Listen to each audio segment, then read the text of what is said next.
Another thing, emergency, emergency, emergency. We are in a state of emergency right now. In more ways than one, but one in particular. You're going to hear here first. Emergency, emergency. We are in a state of emergency in many ways. But number one, in particular, women are being allowed to take over America. It's just quietly happening. And no one is paying attention, it seems. And this is being encouraged by Christian women, not secular women, the media, the churches, businesses, everything.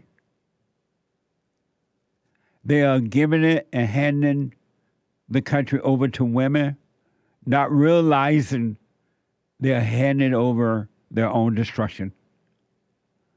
I want you to pay attention. You can prove me wrong. I want you to pay attention to weather reporters today, mostly females. Pay attention to when the news send people out on the streets today, mostly females. And who do they talk to most of the time? Women. And if a man happen to be there, they look away from the man. Look at the military, females. This is so dangerous. If you let women just hand it over to women, it's not in the nature of the woman to lead. It's not in her to do it, and you're trying to make something be that's not meant to be. And it doesn't matter that the women get mad about it. Get mad. You still can't turn over the country to them, but you are, and you're going to live to regret it. Look what they do to the children when the fathers are not there to guide the woman in how to raise the children. The kids are all screwed up, the boys and the girls. God in Christ, Christ in man, man over woman. It ain't going to work no other way, whether you like it or not. And the Christian women are as bad as the non-Christian women about this. Christian women don't believe in the order of God. They don't want to obey their husbands. You are making a grave mistake. And men are being put out of work. Not only are they being taken away from leadership, their proper role in leadership, men don't even have jobs anymore. They're given to the females. And the drug crisis in America is out of control. And the reason for that, not just because the borders are wide open, they're bringing in all kinds of drugs from everywhere, but because of the emotional crisis we have in America today. There is an emotional crisis because you're letting women run the home, the school, the churches, the playground, everywhere.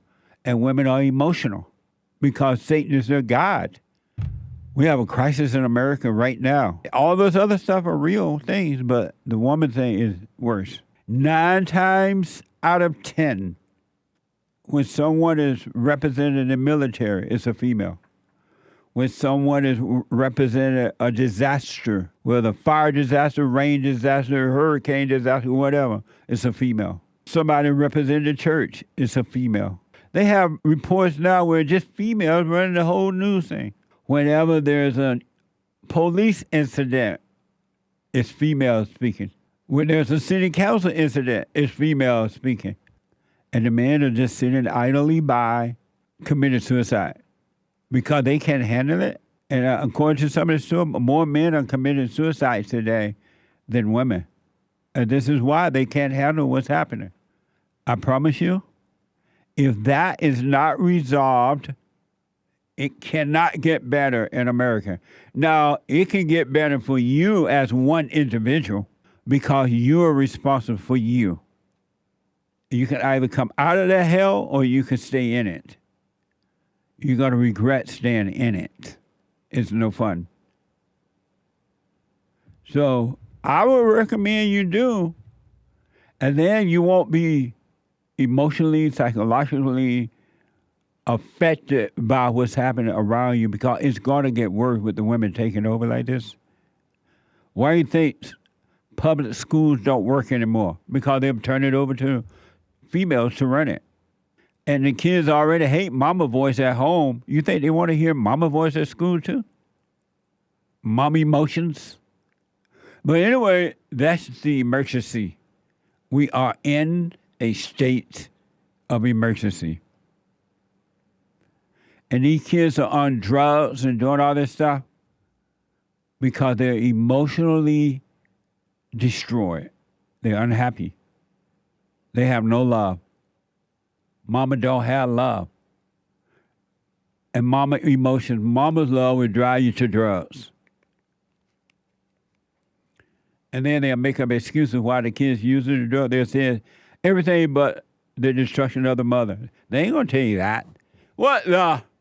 We are now in a state of total emergency with allowing the woman to take over America. And I say allowing them to do it because if men were strong, meaning had no fear but perfect love, ain't no way the woman can just take over. You are letting her take over. She's not taking over due to power. She's taking over due to weakness. She is taking over due to weakness, not power. What's wrong with this female? It's Female Monday. What's wrong with this one from Fulton County out of Georgia? Georgia, oh my, what a mess. This is from Colin Rugg. Atlanta police says probate judge Christina Peterson, not related to me, might be, I just don't know it. Christina Peterson could be my cousin. I have a lot of kinfolks in Georgia that I've not seen since they were young. Christina Peterson hit a police officer in the head and appeared to be under the influence. A local news report Friday has black witness saying the judge is innocent. Watch this from 11 Alive. Right now, Douglas County probate judge Christina Peterson is out of jail on bond, but facing a felony charge after being arrested for hitting an officer at a club in Buckhead. However, some say she was wrongfully arrested. We're told that they are adamantly saying that they want these charges to be dropped, saying that Judge Peterson was only helping someone who was in need of assistance. He punched me in my face. Alexandria Love says an argument turned violent Thursday morning outside of Red Martini Club in Buckhead. Beat up. Not well. I just got an x-ray done on my lower back because I fell. I got pushed down and I tripped over the curb. So I landed on my elbow. So many men out there. And the only person that helped was a woman. Love says a man attacked her, and the only person who came to her aid was Douglas County probate judge Christina Peterson. And the same details are being echoed by another witness. Focus is not the judge. The focus is the fact that this man attacked my friend. Still, it was Peterson who was arrested and charged with a felony. This is Peterson's mugshot after being accused of assaulting an Atlanta police officer. She has since bonded out of jail, and now her attorney, Fulton County Commissioner Marvin Arrington, says she was wrongfully arrested. The fiance of the judge's friend and another person are all eyewitnesses that will confirm what both the young lady who was being assaulted said and what her friend said, is that the judge had nothing to do, and they let the young man who was assaulting the lady go. And Arrington is calling for the charges to be dropped. The judge did nothing more than try to help. They have at least 4 people who are refuting the version of the incident that the police have released. They say they'll hold a news conference giving more details from the judge's perspective, and again are asking for those charges to be dropped. Man, first of all, they black. What they doing over in Buckhead, Georgia? Buckhead is a white town. Oh, really? At least, yeah. Now, unless the blacks are going over there and mess it up. Because at one time, Buckhead, the crime, the blacks from Atlanta and the surrounding area were going over there and committing crime. And so Buckhead tried to become a separate place like they did in Louisiana. Oh, like a whites only type of town? Yeah, and they fought and fought, but then I guess they lost the fight. And now the blacks going over there fighting. Yeah, and it like in the wee hours after midnight, Wednesday night, Thursday morning is when this happened last week And you know the fight is on.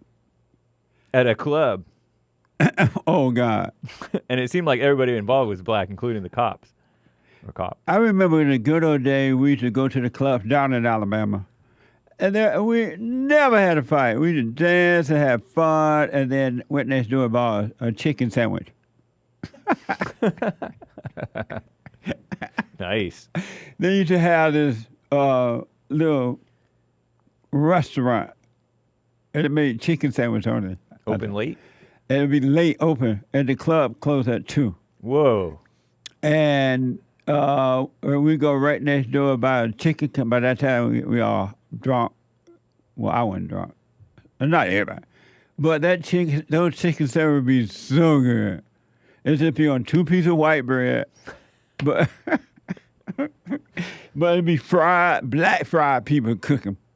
And it was so good. We never had no fight. No police, nothing. That's when black people used to be normal. Here is Judge Christina Peterson arrest footage. She refused to give her name. This is like supposed to be a judge now.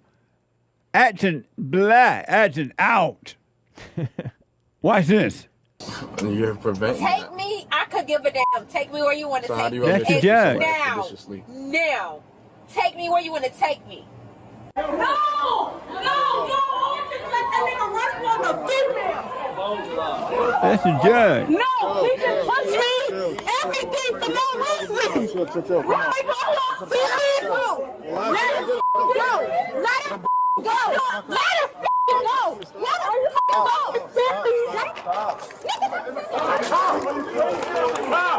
That's a cop!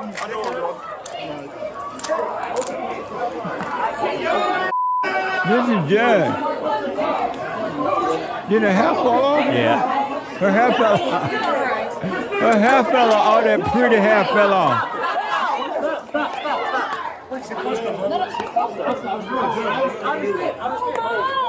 And that's on me. The officer tried to escalate. No, I didn't. I don't punch niggas. Ooh.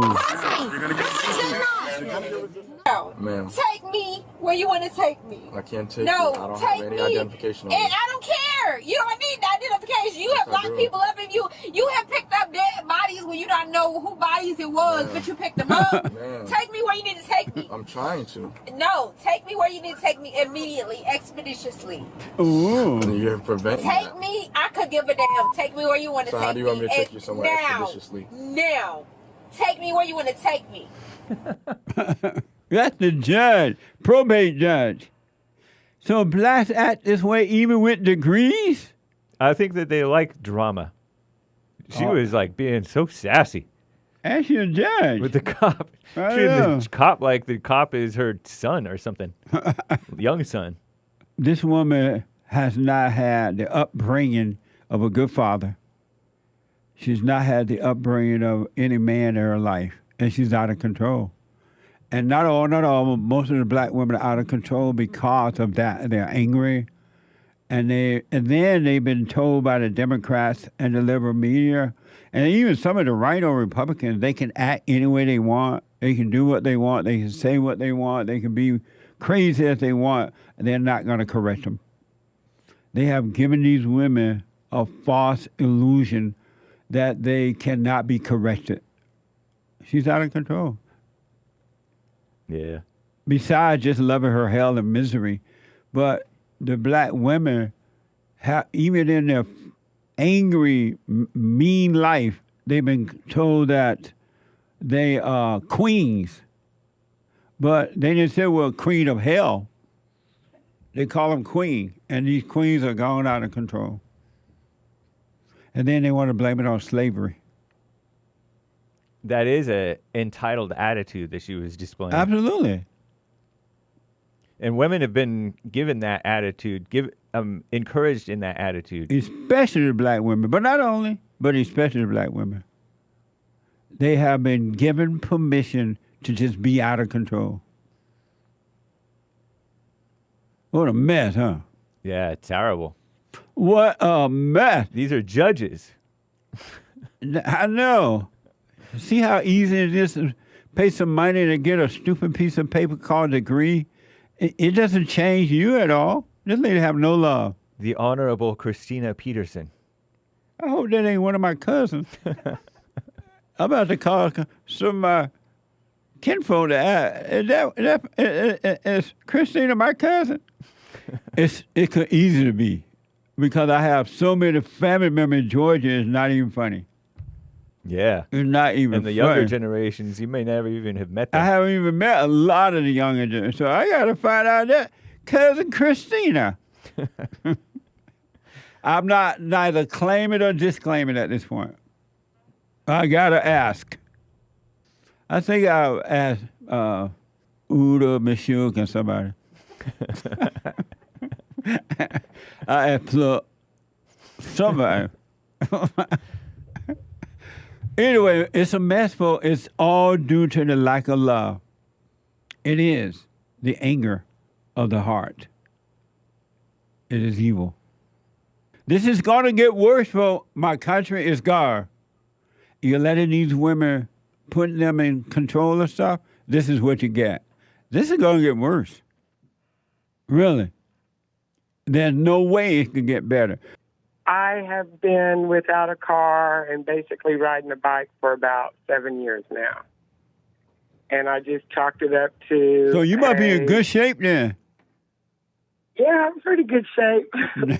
Nice. For my age, I'm 58, so... Well, you're young. Shape. Riding a bike all over on Texas to eat. Right on. I've been saving up to get a car. And I was like, well, I'm just going to keep on saving. And whenever the right time comes, God will give me that car.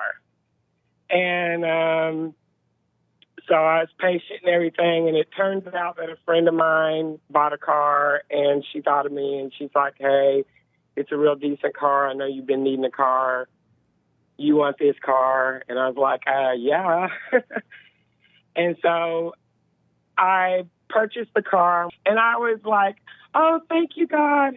Oh, thank you, God. Thank you. And then I started thinking, I was like, wait a minute. Should I be thanking God?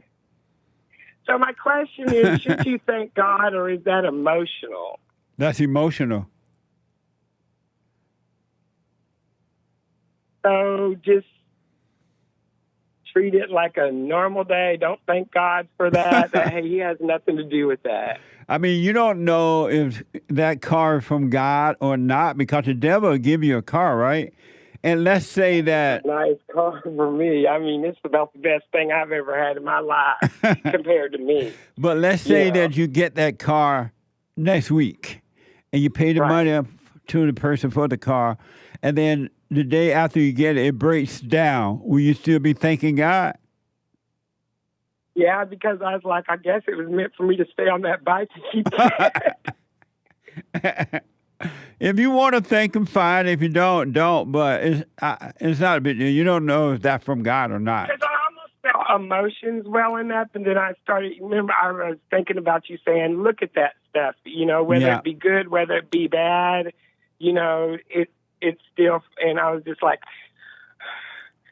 should I really be thinking that? I almost started hooping and hollering. No, that's all emotion. That has nothing to do with God. Okay. Are you overcoming? Are you starting to overcome emotions? Yes. Nice. And how are I'm watching them and trying to watch them. Matter of fact, I had a guy even tell me, a friend of mine yesterday, and I wanted to thank him for it. He's like, hey, calm down. And I was like, you're right. Thank you for telling me to calm down. Right on. Well, just watch those emotions, right? Don't fight against them. Don't fight with them. Don't call them you. Just watch them, and they will be taken away from you, for sure. Cool. And don't judge yourself about them. Just watch them. You want to become the observer of life, not the creator. Just observe. You're doing the silent prayer every day, every night? Yes. Nice. Stay with that and just observe those emotions. Do not judge yourself. Have no opinion. Okay, so don't be happy once I set my butt in this car. Well, and say, "Ooh, I got air conditioning."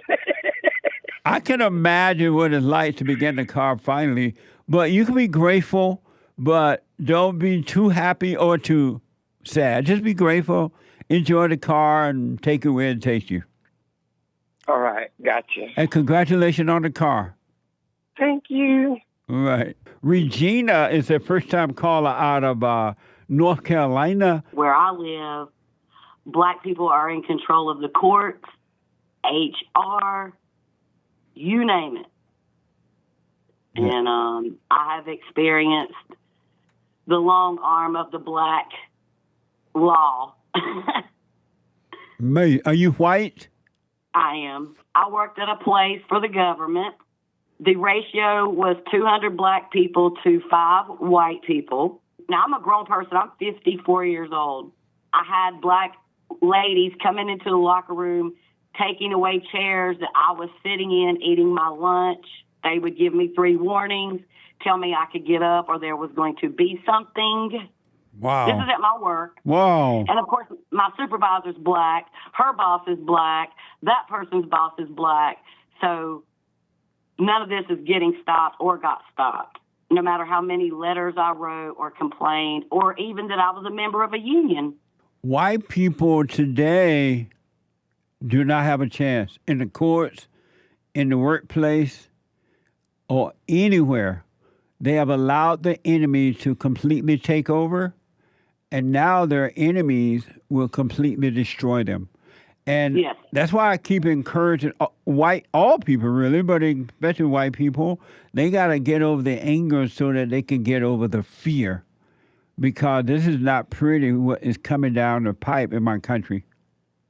Right. Well, I don't have fear, so I tried to stand up to the bullying, and a male, black male, 30 years my junior, literally boxed me like I was Mike Tyson, like he was Mike Tyson and I was the victim. And we both got put out of work, even though I stood there and I suffered a traumatic brain injury and a torn meniscus and so on and so on. But because it's 200 to 5, there was black voices chiming up on his behalf. So I didn't stand a chance. Even though I was the victim, I suffered an injury. And you suffered an injury from him? Yes. Wow. And lost my job. Are you doing anything else about it, or that's it? Well, because of the other black people who decided to chime up and be his witness, yeah, that put me in a position where I can't do anything about it, because if I take it to the court, here comes a bunch of black witnesses for him. I have none, because I was the only white person working in that area that night. What a mess. What a mess. Don't be angry about it so that it won't affect you inwardly. Yeah, I've gotten over the anger. Like, I was really pissed about it at first. I won't say the things that went through my mind. Because I like to be a free person. Yes. So I did get over the anger, and, I'm going along about my life, but I'm struggling because of what he did to me. Amazing. I understand. I hear this from white people all the time now. And Georgia's a prime example. Georgia, the state of Georgia, might as well flush it down the commode. Yeah. They'll lose in Georgia, period. When they lost that battle in Buckhead to prevent Buckhead from becoming independent from Atlanta and all that, I knew then that it was over for Georgia completely. The whole country is going to turn that way if white people don't stop being a doormat. Yeah, you got to drop the fear. They got to overcome the fear. Fear is not from God. God does not give human beings a spirit of fear. And guilt. Right. White guilt. Where's the white guilt coming from? It's ridiculous. I've been hearing that for a long time. I never could figure out why white people would feel guilty about something. First of all, slavery wasn't what they've been told. Secondly, they had nothing to do with slavery anyway. And thirdly, black people are not suffering one iota because of slavery. It's a total lie. And yet the white people are feeling guilty. I just don't understand that. Me neither. Well, I'll try to do my best put some strength into some white people where I live. Well, stay away from the anger, and I wish you well, Regina. What a mess. Well, thank you for taking my call, and I just wanted to let you and the people know that it is a mess, not just in Georgia, but North Carolina's a big old ugly mess, too. Yeah, it's happening all over. My country is gone. Yep. Thank you, Regina. Thank you, sir. Have a great one. You too. What an amazing story, huh? Yesterday, according to KTLA 5, pro-Palestine and pro-Israel demonstrators clashed outside synagogues in Los Angeles. Watch this.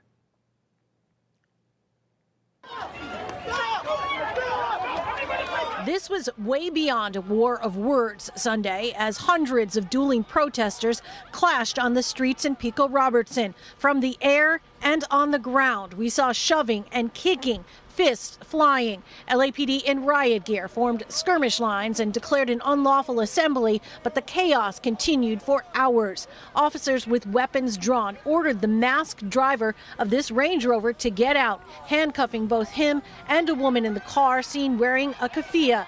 Moments later, officers took a toddler from the back seat. Stop!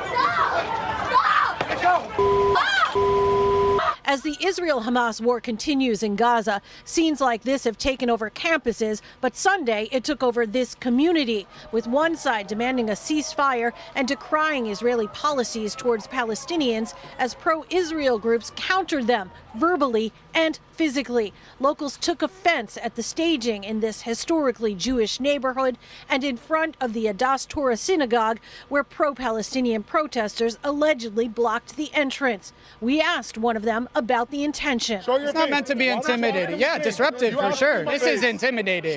We didn't get in anyone's faces. But many here call it anti-Semitic. They've come to our home. They've come and attacking us. They bear spayed my friend who's standing right over here. I had multiple people come and get attacked. Some guy had a broken nose. Some guy had a blooding, it's just terrible. The United Jewish Coalition issued a statement saying the Jews of Los Angeles are no longer safe. The events of June 23rd brought to life the darkest nightmare many of us hoped we would never witness on American soil. LAPD says there were no arrests, but we saw people on both sides being detained as emotions boiled over. Amazing.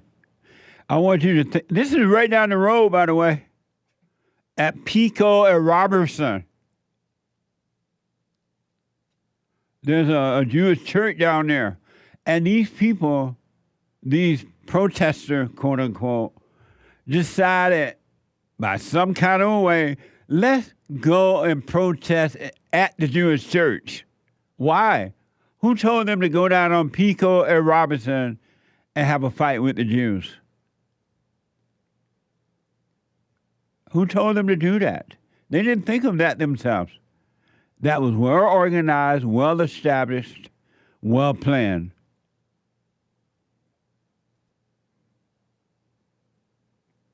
Nice neighborhood down there.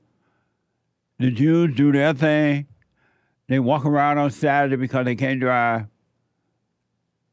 And they do their thing. And these pro-Palestine people, whatever they are, they decided to put on those things on their faces, take their flag and go down to that area to fight. Why? What good is that doing? What change is that making for the good? Why go to these people to church and fight with them? I can understand y'all want to fight with the government. You're mad at the government because the government won't do what you wanted to do. So far, it seems. But why go to the church, nice area, the church, and fight with the people? And you're looking at human beings, young human beings, fighting males, fighting one another over a cause that they have no clue about. Zero. They don't understand what's really going on. They don't even know what's going on.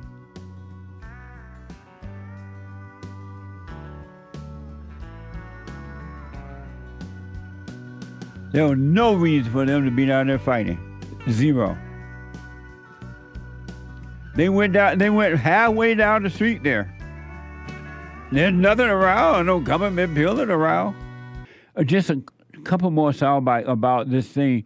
I want you to realize, for those who don't live in LA, this thing where these Palestinian people, somehow or another, somebody organized them to have them walk down to a very nice neighborhood where there are no government building, nothing, and they fought with the Jews for no reason at all, zero reason.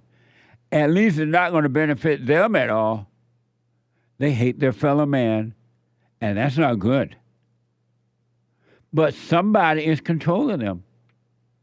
Somebody with the money, the media control, and whatever, brainwashing on the campuses, whatever they're doing.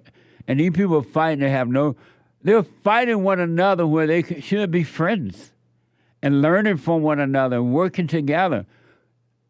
We were all created by God. We were all created by God. All these wars that the people are having in our country, past wars and now wars and all that, it's because human hearts are evil. These wars are selfish wars. They're not for you. They're for personal gain. All of them. And you go and get your limbs cut off, you go and die, you do this, and you feel they have you thinking you are a patriot. And all you got is a thrill with no limbs. And then they throw you out on the street. They won't even take care of you. But you're a patriot. You have the thrill of being a patriot. So this thing is just so ridiculous. It's hard to believe, but I understand. And this happened, according to ABC 7, it happened this past Sunday. I want to remind you, these people put their mask on, got their flags, and they went down right in the middle of a neighborhood while the church was happening. And they fought. And they gained nothing from it but the thrill of being angry, hurting one another, and feeling good about it. It's just a thrill. That's all they're going to get. They're not going to get any money from it. They're not going to get any fame from it, but they get the thrill. And whomever's controlling them get the money and the fame.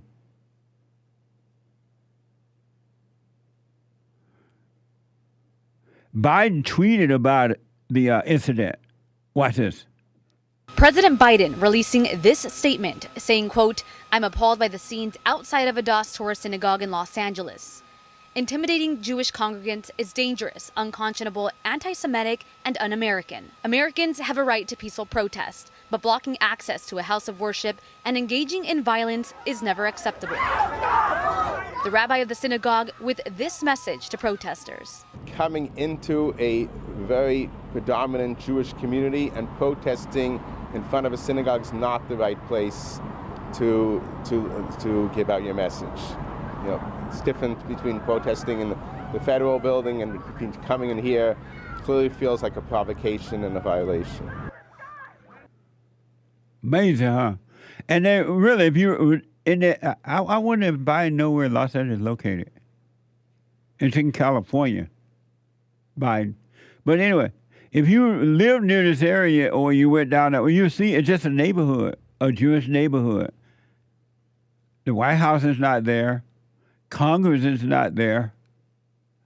And for no reason, they went and protested right in that little, it's where people live. And their businesses are there.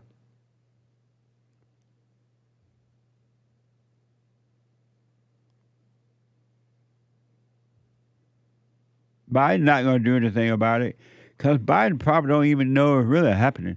Now, he might. I don't know. He doesn't seem to know what's going on. I don't know. I haven't seen the medical record, so I'm not a doctor, and I don't know, but something's wrong. The lights are on, but ain't nobody home. And one more, Karen Bass, Lord. Karen Bass.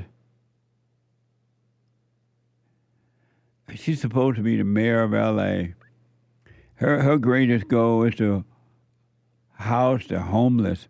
Mama want to get a house for the homeless. That's mama's role.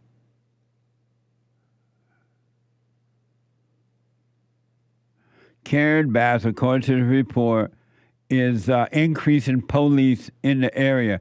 How about increase the police in the hood too, Karen? What the? You are supposed to be black. And the blacks think you like them. Karen Bass is increasing police in the area. Watch this. LA Mayor Karen Bass also speaking out about this, saying that Los Angeles will not be a place for anti-Semitism and violence. She is set to meet today with LA Police Chief to talk about extra patrols here and how they can make residents in this area and across Los Angeles feel safe. Typically, they only have security here during worship hours, but because of the violence that took place yesterday, they've hired security now 24/7. You can see that security guard here behind me, and he's just keeping guard, making sure that everyone feels safe to come into the synagogue and worship. Of course, they plan to have him here for the next few days, but tell us that there's a possibility they'll keep him here even longer. For those who don't know, Karen Bass, she's black, a Democrat. I've debated her before. Karen Bass don't care about that. Zero.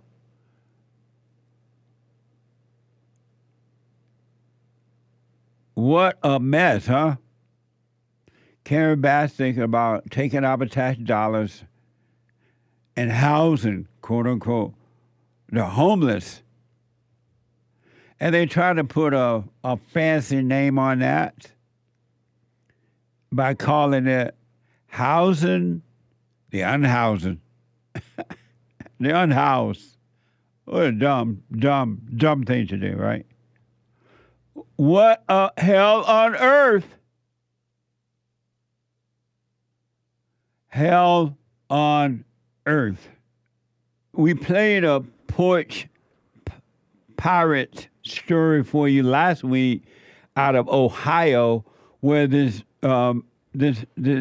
delivery man, he walked up on the porch, he set the package down, and he rang the doorbell. And as soon as he rang the doorbell, some guy ran up on the porch and took the package while the driver was still standing there.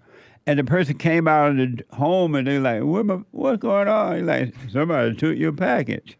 They just took it. And well, they topped even that. This one is out of Pennsylvania.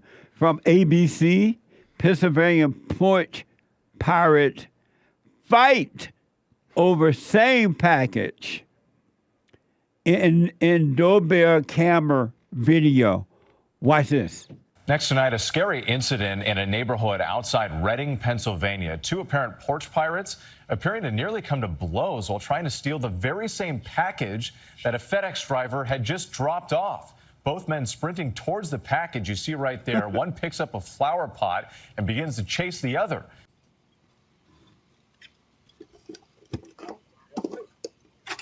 He's walking up, bring the box, put it on the porch, walking away.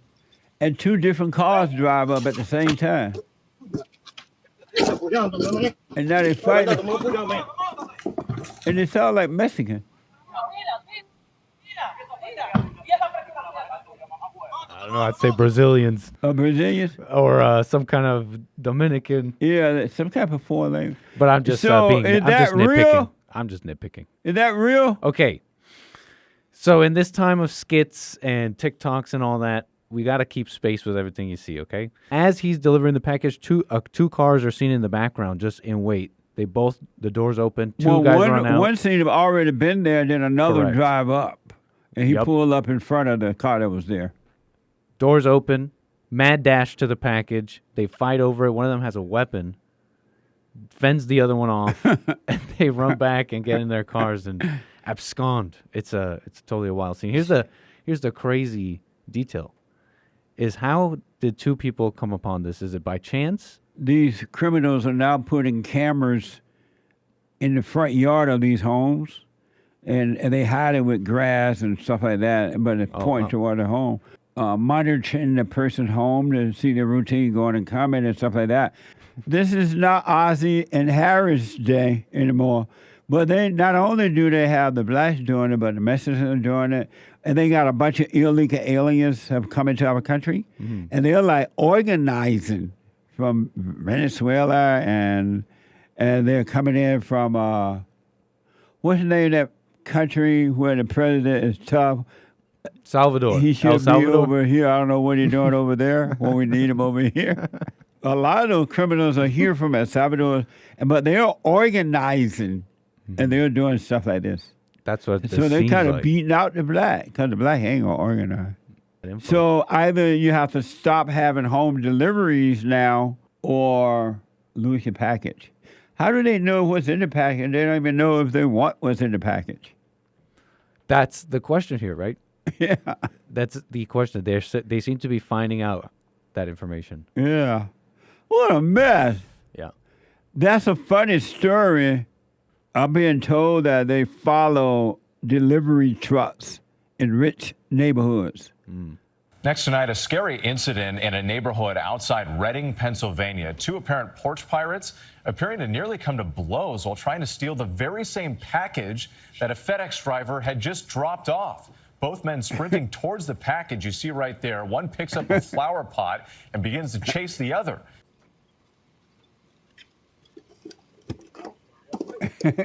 That's the driver walking up, walking away. He took a picture of it because he delivered it. And these two men running up there for it.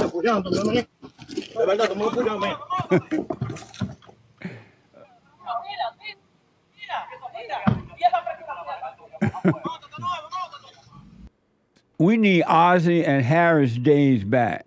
I don't know who you're talking about. Ozzy and Harry? Oh, no. Really? Beautiful white picket fence. You were able to play up and down the road.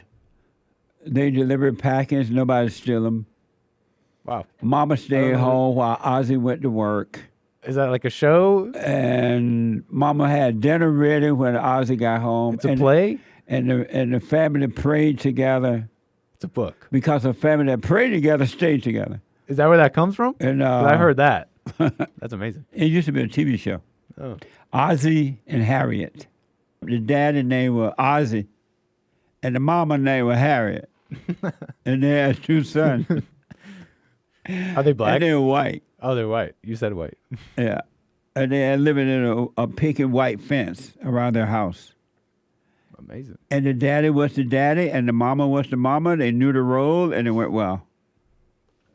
Pleasantville. That's banned on TV now. That used to be My America. I think that's like... Ain't no way they'll play that on TV right now. I think you're pushing religion and borderline racist if you do that today. Uh-huh. They would never would play that. What the? Thank you, Anchor Baby. Appreciate it.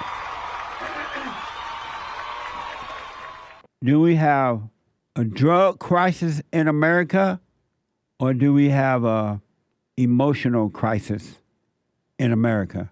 I noticed that in life, the experts, because they with the degrees are dummies, and they always take you away from the cause, and you try to solve the problem without knowing the cause, and it never works. Do we have a drug crisis in America? Or a crisis of emotions? And Lord knows, everybody and their mama are emotional, men and women. And men, let me tell you this, men, do what you want. From this day forward, stop crying in front of your woman.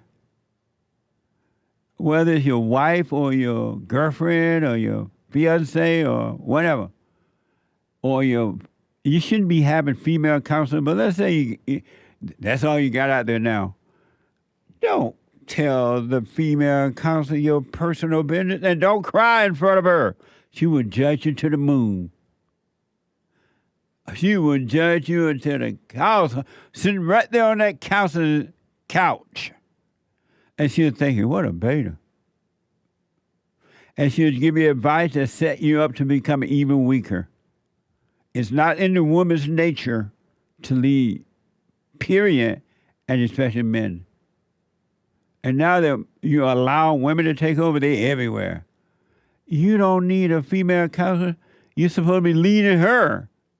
but you land on the couch crying to her, or you crying to your wife. Cut it out. Women, when you're doing that, women are thinking, what a pitiful man. How can I control this more? Don't do it. We have an emotional crisis in America, not a drug crisis. Drop the emotion, you can drop the drugs. And don't tell me you can't drop your emotion. You can. This is from News Nation. A mother is fighting to make other parents aware of the fentanyl crisis after losing both her daughter in 2020 and then her son earlier this year. Watch this first soundbite. Law enforcement continuing to sound the alarm over the dramatic spike in fentanyl pills flooding into the U.S. And one mom knows all too well about the impact that the fentanyl epidemic is having. In 2020, Deborah DiNocenzo lost her daughter, Dana, to the drug. And then just this year, 3 days after the date of Dana's death, her son, Ricky, was also taken by fentanyl. And Deborah joins us live now. She's now fighting to make others aware of this crisis. Deborah, I'm so sorry for your loss. Thank you for being here. Can you tell us about having me? Can you tell us about Dana and Ricky? And can you tell us what happened to your family? Because you say Ricky was doing well up until Dana's passing. Yes. Dana wasn't what we would say. Dana did not suffer from SUD. Dana was a recreational drug user. And she made a bad choice and decided that she was going to do some cocaine, not knowing that it was laced with fentanyl, and it killed her. Now, my Ricky, he did struggle. He struggled since he was 16 years old. He had been doing well, and Dana's anniversary date came, and he was struggling. And he made a bad choice, again, to which he thought was taking cocaine. And when I got the toxicology report back, it was almost fully fentanyl with xylazine. And so another death from fentanyl being laced in other recreational drugs. Yeah, and another bomb going off in your family, I know. Oh, what the? It's not the drugs, folks. It's the anger. It's not the drugs at all. We ain't got no drug crisis. We got an anger crisis. And it's too bad because anger is being pushed. That's good now. So it's going to only get worse. So bring some more fentanyl in because they're going to need them. It's an anger problem. And you've been told by evil and the people who support evil that drugs are the solution. It will help. No, it won't. Even if the drug dealer don't give you the drug, the counselor will recommend the drugs. Oh, you got SUD, so you need some post-traumatic pills. I never heard SUD, substance abuse disorder. You heard that? I had to look it up. They give all the evil stuff fancy names. She said her daughter did not have that, just use drugs. You don't just use drugs. You have anger problems. You don't just use drugs. And I'm telling you, it's only gonna get worse. Emergency, emergency, emergency. You're putting these women in places of authority where they have no authority at all, and you're pretending that they can lead. This is what's happening in the home. That's why the kids get into drugs and alcohol and all that kind of stuff, because they don't have the love of the father. They have the fake love, which is the hate of the mother. Cause and effect. Drop the hate. You can do all things in moderation. Don't drop the hate. You do all things out of control. And now she out there with a cause. She trying to warn about fentanyl. She get a false thrill. I'm so sorry to hear about your loss. Another thrill. She can care less about Deborah and Deborah's children. As soon as the report was over, she don't even remember Deborah, whatever her name is. Mother and son talk every day. Watch this. You had spoken to him just the night before, and then you got the door knock. Is that right? The following morning? That is correct. He was doing so well. He had been coming here, spending weekends here with us.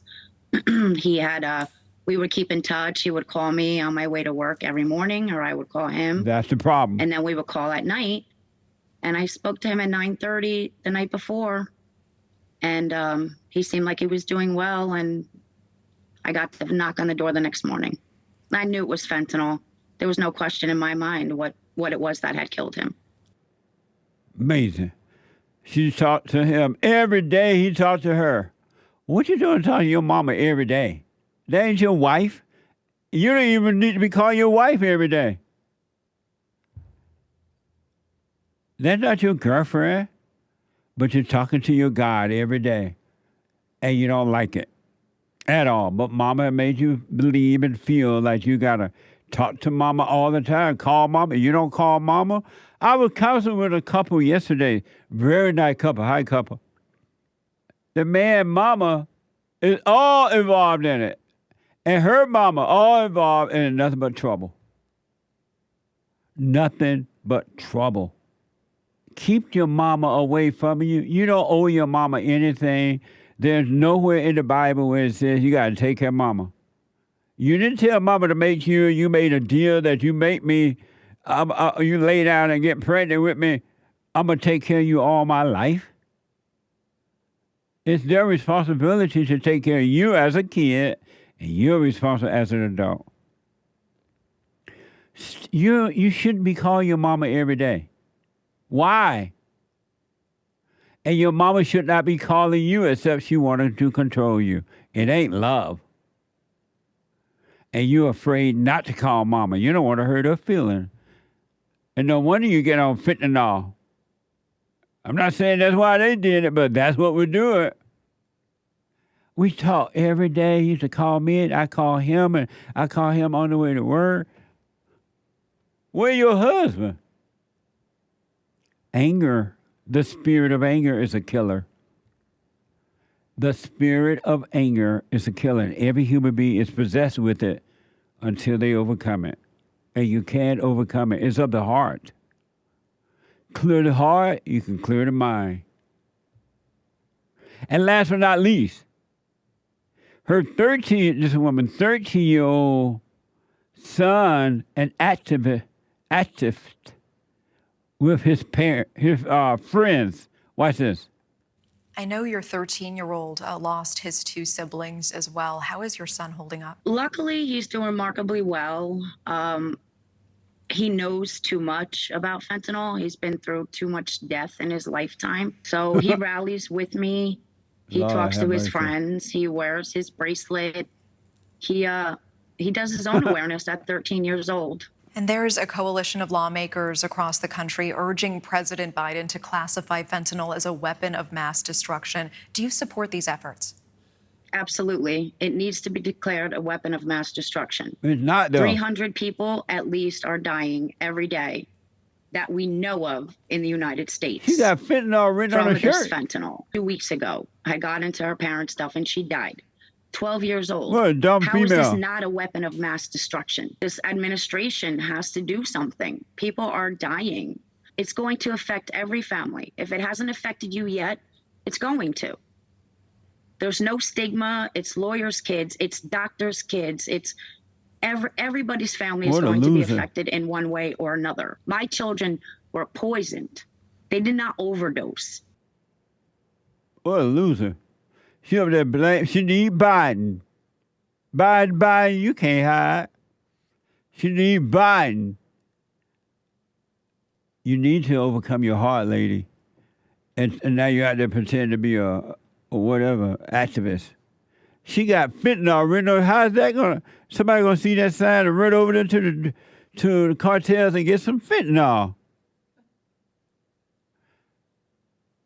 And why are they gonna try to create fentanyl month? All for the thrill. She got the thrill of knowing that somebody feel bad for her because her son and her daughter died of fentanyl. It's the fentanyl fault. We need Biden to do something. Drop your bitterness, drop your anger. You won't need the fentanyl, lady. And unfortunately, someone didn't tell your kids that.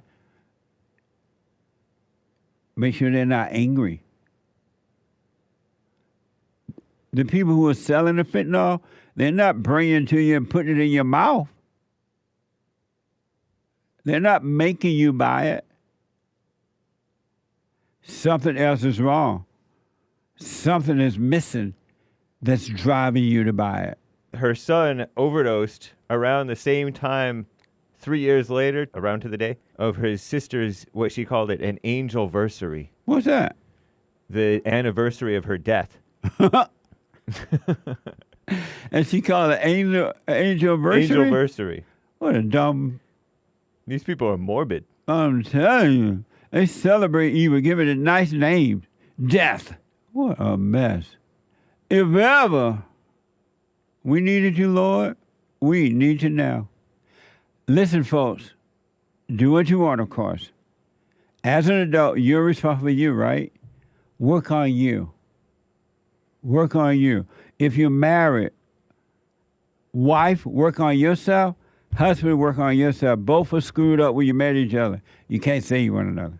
You can't do it. You can't save another person, period. But work on yourself. Drop the anger. Forgive your mothers and your father. Return to your father, men and women. When you return to the Father, you're going to return to perfect peace. And then the light comes on, and the light destroys the darkness of the imagination, of the thoughts, all of the anger. All thoughts are all lies, all the time, about anything. About who you are, all lies. Practical thoughts, fine.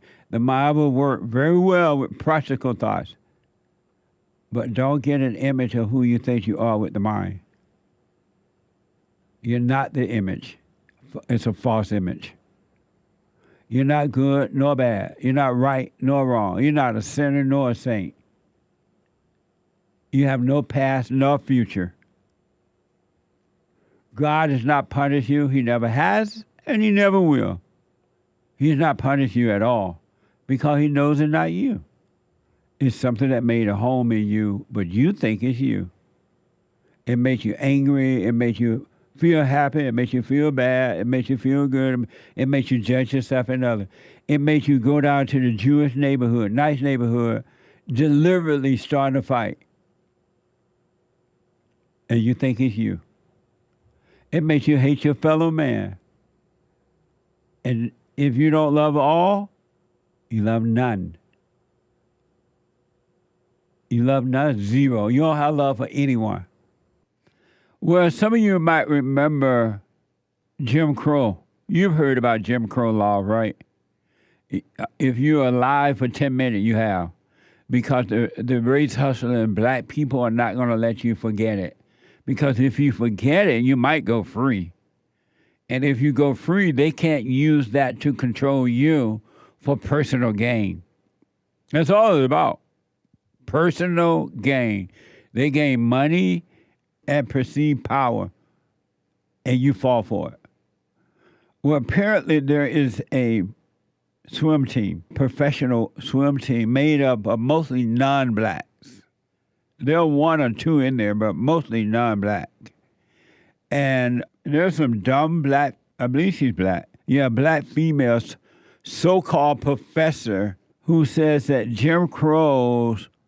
Jim Crow's fault blacks don't swim competitively. She's saying that it's Jim Crow's fault that blacks don't swim competitively. And this female is supposed to be a professor. Not only just a professor, a law professor. You know that this is an affirmative action baby who got into this school not based on common sense or smarts, but only because she's black and female. For anyone to say this, you know you're dumb. And we all know now that most of these blacks who have gotten and are getting into these black universities are not there because they earned their way. The schools have to lower the standards so the blacks can get in based on color and or whether they're male or female or whatever, right? And the education standard is at an all-time low. As a result of that, we heard of a report that at UCLA, you can hardly find a black student or a student of color that know anything about being a doctor or anything. They don't know anything because they got in there based on color and not ability. Well, a black female law professor posted this on X. This is a picture of the swim team in the USA.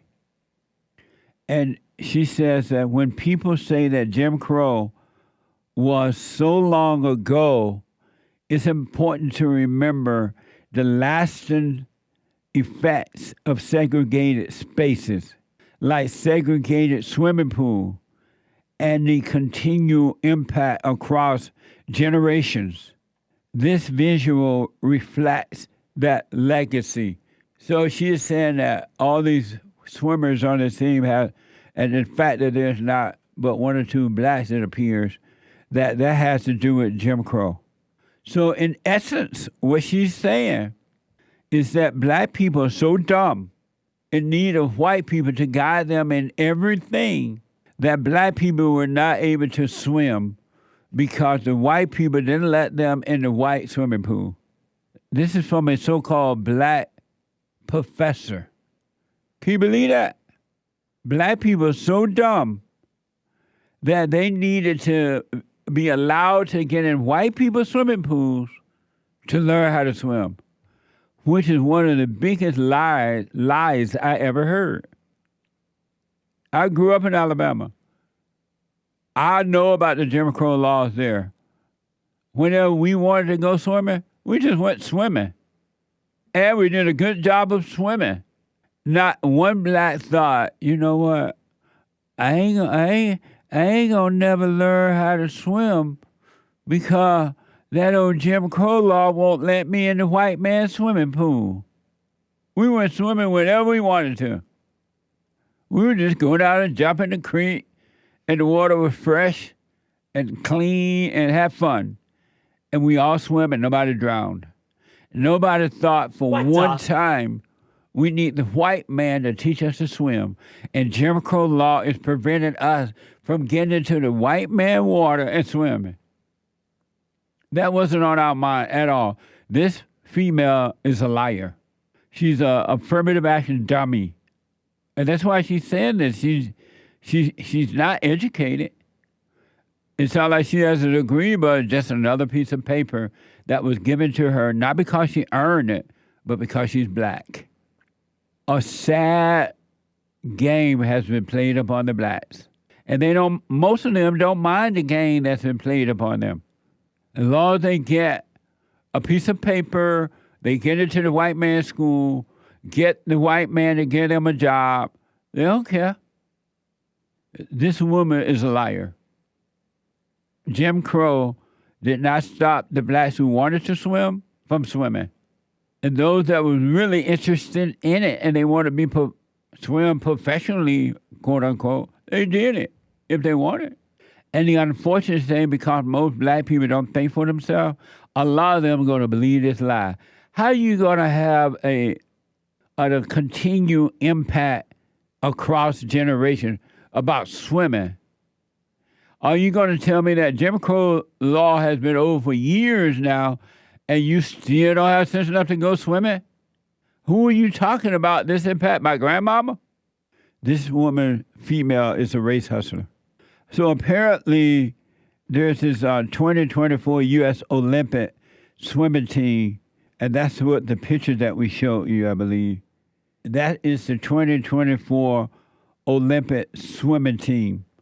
And if you can see, they look like there's one black way over there to my left, and then one black way down there to my right. The only thing that stopped the other blacks from being a part of the U.S. swimming team, they didn't try, or they tried, but because blacks are not expected to work very hard, they didn't make it. Because they have told the black kids, you know what, you gotta, and adults too, you gotta work as harder than the white man You got to put more in than the white man. I don't blame, this woman is lying, and she's doing it for personal gain, I believe. But I don't blame her because you have no business listening to her. The intellectuals are your enemy, not your friend. And the more degrees they have, the dumber they are. And apparently she tweeted this out on X, right? And I've been told she got nearly 50,000 likes on her tweet. That's how dumb the blacks are today. That's her with the fro. It's not an America fro. Mirror fro is an afro. Women are powerful and dangerous. You can say that again. Pure evil. Satan is the god of the woman, and the God above is the God of man, and that's why you see this woman doing this stuff. Satan is her God. Look at that evil spirit. That's evil, folks. And 50,000 people have fallen for the lie. This lady has so-called degrees, and as I said, she teaches law. Her name is Janelle George on X, professor of law, and Georgetown Law Profile, an expert in education. Yeah, right. You got to be crazy to go to this woman class. You got to be out of your mind. You have to want more misery. And unfortunately, most people do. You've been lied to about this, folks. This U.S. Olympic team have mostly non-black people on there. It had nothing to do with Jim Crow. That's a lie. That's a outright set up all night and figured out and made up this lie. It looked like the average person would see this and not even believe it anyway. A continual impact across generation. Just how did swimming impact you from Jim Crow? I doubted Jim Crow even went swimming. He was white. These people are deceiving you, black folks. And unfortunately, you love the lie because you think it's going to get you something. It's going to get you into these white people's schools. And it is without having to earn it because white people are afraid to say no to you. And so the white people have lowered their standard. And now the country is falling apart. Apple 2691, 5 coffees. Hi, Jesse. I was a flight attendant for over 21 years. I enjoyed my job when I first started this career. I had to quit because it's not the same anymore. Yeah. People are rude and crazy. Thanks, Jesse and team. You guys are amazing. I never thought that one day I would hear me telling you, or even thinking to myself, that flying is like riding a bus now. It's no fun. Waiting at the gate to get on the flight is no fun. Getting on the flight is no fun. I mean, people wear pajamas and all kind of stuff on the flight. Now they take dogs on the flight, and even I have this one pass account where you know how you fly a lot and then you get upgrades. When you get upgrades to first class, it used to be so nice riding in first class. That's not even fun anymore. The food is not the same. The way they treat the customers are not the same. Flying is a bus ride now. And then they have fat flight attendants, those steward women, flight steward, what do you call them? Stewardess? I call them stewardesses, but they're also called flight attendants. Yep. They're fat now. They can hardly go up and down the aisle. And I remember when I first started flying, the flight attendants were beautiful women. Thin. They didn't hit you with the plates while I moved up and down the aisle or the cot thing they put. That has changed. The way they dress has changed. And then they've hired all these affirmative action people who don't deserve to be there. You got rid of the qualified men. You're at risk now of flying. So it's like a bus ride. It's like going downtown and taking the bus. I never thought that would happen in flying. But my country's gone. The white man who founded America and created the greatest country in the world, if it's possible to turn over in a grave, I'm sure they're flipping. But thank you. It's me, Xenia. Flying is worse than riding a bus. At least you can get off at the next bus stop. That's a good point. You might not get off that plane, not at a stop. She's a monthly supporter on Rumble. Every Wednesday we take all calls from the ladies and the men. The third hour of every show on Wednesday is Manhood Hour. What is a man? What is a man? It's an adult human male. Manhood. Hillary or President Trump? I voted for Hillary Clinton. Beta male. A man is a male who turns to man. Alpha male. Live right, be right, and lead the way. If, by Rudyard Kipling. If you can keep your head when all about you are losing their... Screw that! We're not doing any of that. Pranking my mom with this filter. Gordo, there's something going on! What's going on? See, I told you guys we needed a fucking plan! We need a fucking... Call Anthony! Gordon! My phone is not fucking working! Okay. Oh, they're saying aliens. What? And this guy's not doing the if. Call Lonnie right now! Sure do. Stop sitting on your phone! Answer, help me! They have truly not heard about if you don't freak out, if you don't worry, if you don't overreact. They have forgotten about that all the way. Amazing. And so, just to update, my eye from my surgery is healing. I have stitches in my eye, so I feel the stitches. So that's why it's still a little bloodshot, but it's healing, so it appears. All right. There's this men's group. According to this report, men are reportedly paying $3,000 to go to a retreat in Montana. The goal is to heal and release their inner power. They're paying $3,000 to go. So I don't know if that includes flight in hotel. But they're paying $3,000 to go to heal and release their inner power. Watch this from X.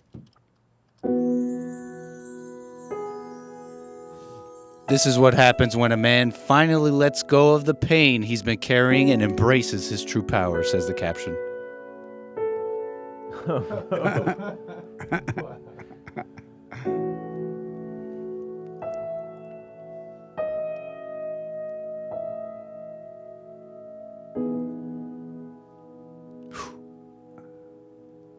Talking it out.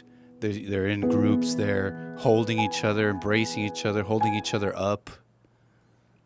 And letting go of pain. Yeah, for the audio podcast listeners, we reacted to a guy almost buckling down, crouching down from standing up and screaming. It looked like yelling. It looked like he was crying too. Boo-hoo. Yeah, crying out in emotional pain. And then another one. It was like 5 or 6 guys holding one guy up, and he was laying down as if he was like in a casket, but he was laying down, and they were all holding him up. And then another one, it was just 2 guys face to face. They had broken off in pairs and were face to face talking to each other, looking at each other or something. And again, they paid $3,000 to go on this retreat in Montana. And the goal is to heal and unleash their inner power. And according to a quote from the leader of this group, a quote from the leader of this retreat, did you know that 1 in 7 men report having no close friends? 1 in 7 men report having no close friend, with no one to turn to. With no one to turn to, many men find themselves suffering quietly, resulting in astronomical astronomical rates of addiction, depression, and suicide.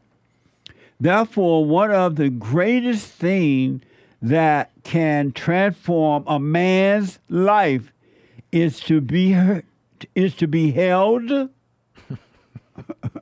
Why am I laughing? You're not supposed to laugh. You're giving away how we're supposed to think about it. Therefore, one of the greatest things that can transform a man's life is to be held, witnessed, and respected by other men. I'm going to read the other bit on that. Therefore, one of the greatest thing that can transform a man's life is to be heard, witnessed, and respected by other men. That's a quote from the leader of the retreat. There's a relief that comes from comfort that mostly women like. Expression of being comforted or hugged and stuff like that. But you see how it's white men, whatever, who are doing this. Like, you don't see no black men doing this. It's white men are doing this, and it's also the white men that you speak of that are not standing up for the countries because they're soft like that. Amazing. Do you have friends? You have male friends? I have some friends. You have male friends? Yeah, but yeah, I have some male friends. You have male friends? Male friends. Is it a trick question? I don't know. It says 1 out of 7 men report having no close friends. With no one to turn to. Men find themselves suffering quietly. I don't understand why they don't have friends. They have friends, but no close friends. I think that there was probably some POCs in there. But it tends to be probably more like the educated ones. Our normal whites. Yeah, the ones who like POC? assimilate people of color. MOCs, Oh, men of color. At this event? Yeah. I ain't seen no black men there. Maybe they're light skinned. Maybe they're light skinned. Ain't that much light skin in the world. That's just because they don't have $3,000 to blow on that stuff. And they're in Montana. It reminds me so much of this footage that you played when Sean, your best producer, showed you of the women hitting the ground with sticks, right, and screaming, doing their primal scream stuff. Yeah. I won't disclose whether this is what we do for the men's forums. On the monthly. You could disclose that. That was first Thursday. If that was happening, I wouldn't even go. I remember my cousins and brothers, we would always laugh at people who would cry at the Christian events. You know how people would be going through stuff, difficult times, and just cry emotionally? Yeah. And we would just kind of laugh amongst ourselves.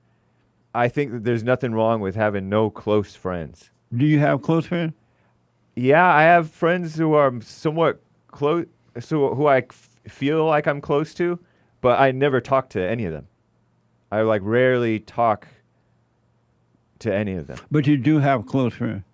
Yeah. You have a close friend. Yeah, I have 1, 2.5, 3. 2.5. They go the woman's way. They go, well, okay, I just have to be more emotional, accept the emotion. You know, they say the men are killing themselves because they're not allowed to cry. That's what they say. They say they're not allowed to show their emotions. Yeah. That's why you have these astronomical rates of depression. And so, suicide. Normally, I wouldn't even care because that's pretty much how the world is. Comfort. That's the world I grew up in. But they're calling this manhood. They're calling this like a manhood thing. And this is the power, the inner power of the man. This is the hell of the woman. And this is like I see desperate people who gave up. Desperate people, not necessarily strong and manly. They're saying about 1 in 7 men. 1 in 7 men have a report having no close friends. Mm-hmm. Do you have close friends? I relate to what James said about having close friends that I don't even speak to. I just consider them close for some reason. So you do have close friends? I'd say yes in the way James said there. Like I have close friends. I know, but I'm nitpicking. I can't help but nitpick here because even like I know what you mean. Close people, that's flimsy is what I've noticed. Though, is what I wanted to say. I have another caveat. about like people crying. Sometimes like if somebody cries and it's over something like sort of real, even if they put themselves into that situation, then I'm not like rolling my eyes or laughing. And I almost said as much, but I'm not even really at all. Because I thought of somebody who, and I wasn't even thinking of this person who cried. I saw cry one time, and I wasn't even, it just seemed, okay, I understand why that person's crying. It wasn't like that, though, where everybody's like holding him. He went out to the wood with $3,000 worth. And him, mama. It was just a guy suffering by himself. There were a few of us there. Nobody was like, oh, feeling the pain with him. It was just, he was feeling the pain and he was just couldn't help it. He must be listening now or something. May or may not be. But I wasn't thinking of him. He just came to mind. He came to mind afterwards, but I wasn't thinking that. Is a man ever supposed to cry? I was just about to say, there's a necessary relief in getting certain things out, but not in this way. But I don't see anything wrong with letting it happen when it happens. And when you say a release and getting things out, what does that mean? It does bring a little bit of relief. Like you feel a little bit better. Oh. But it's not an excuse. I'll make that clear. It's not an excuse to just be crying all the time. Is a man ever supposed to cry in front of a woman? His wife, his girlfriend, his mama, his sister, any woman? I don't think it's ideal to do that, no. It also said, with no one to turn to, many men find themselves suffering quietly, resulting in astronomical rate of addiction, depression, and suicide. Is that true, Nick? These men, because they're not up there crying, they don't have any friends. The funny thing about people like that. Does that cause suicide or No, depression? that does not. No, it doesn't. You'll give into that cry, and then the next time the emotion comes, you give in more, and you'll end up killing yourself anyways. You're in this group crying with the people, letting it out, thinking it's going to make you stronger, but you're getting weaker, and the next thing that's coming, then you really will kill yourself. It's an absolute mess. So no, the loneliness isn't killing them. Let me push back against that a little bit, but do you think that we should push it down? Let it down. Yes, pent up? deep down. Normalize lying about your feelings. I'm fine. Normalize and inside being honest. You know what's going on inside. You're getting weaker. You're giving into something. But I feel like it's not strength getting by pushing it down and pretending like it's not there. And Pushing what down? You know it's happening. Like You're not saying, pretending like that. What benefit does it do to push it down? Because inside, while I'm pushing it down, inside I know I'm not manly, or I know I'm not. So I'm not lying to myself. Right. But if I'm gonna cry and let it out, we're not talking about pretending. We're talking about letting your crap out and don't say crap and spewing it all over the public. I'm saying that, like, if you're at home in your own privacy, you don't have to deny it. You don't have to say, oh, let me push it down because men shouldn't cry or whatever the case is. If it comes up and you're at the home and nobody's around or whatever the case is, I don't see anything. You cry at home sometimes? Alone? I mean, I typically don't have much reason to cry, but let's just say, like, if I get I've cried multiple times if I get a revelation that is so good. You mean from cry? God, and then I'll cry. Yeah. There's But let's nothing say wrong you with cry it. at home. No, I'm talking about the thing you be trying to get out. Like, thing if that I'm you were sad, Yeah. I'm typically not sad like that, but I don't see anything wrong with it. I'm Okay. just seeing it like you're not becoming a crybaby. Let's say you cry at home. Let's say you cry at home. You're like, okay, I'm not doing it in public, Nick. It's like I'm just doing it at home, and I think that's fine.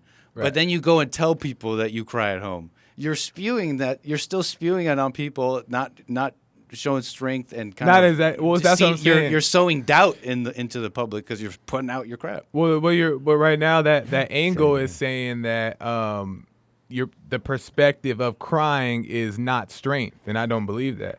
I don't think that it's strength or weakness. I think that it's just sometimes it may be necessary. Going out in the woods and doing that, that's the joke too far. That's a joke too far. When you cry, you put that song on. I cried over you. What a fool I've been. No, that's a lot, but that's a little bit.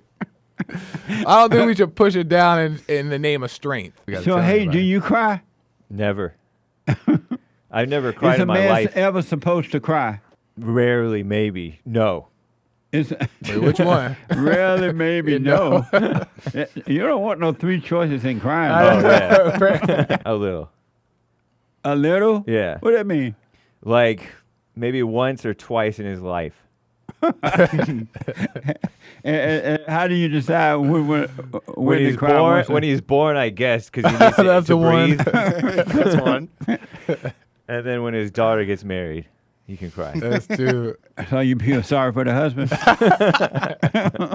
With no one to turn to, many men find themselves suffering quietly suffering in astronomical rates of addiction, depression, and suicide. Does that causes suicide not to have a friend? No, I think you get more messed up turning to people to express your stuff. If they were really quietly suffering, truly quiet in their suffering, I don't think that they would turn to suicide or drugs or whatever, depression stuff. Amazing. So I think this whole thing is crap, the whole thing, right? This whole thing is stupid. They could have donated that $3,000 to Barn.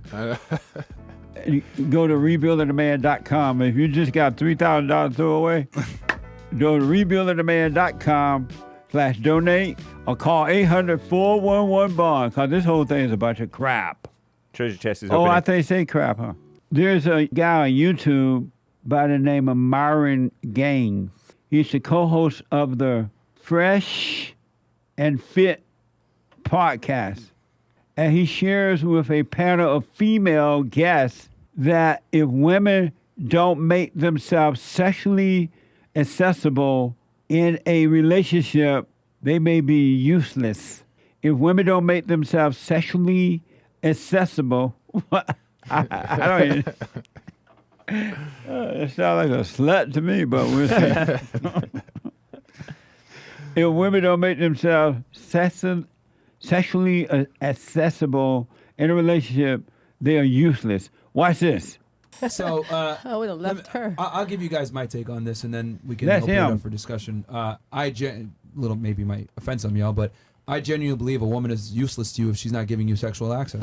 Like I genuinely believe that females' primary commodity that they bring to a relationship is their sexuality. If you don't bring that, you're effectively Look at that useless. black woman thing. Which is Yeah, what why a I tell slut. guys, don't sit there and allow yourself to be friend zoned, because if you're friend zoned by a woman, you're simply not going to get her best. What I've noticed with females is that girls can't serve two masters. They can only serve one.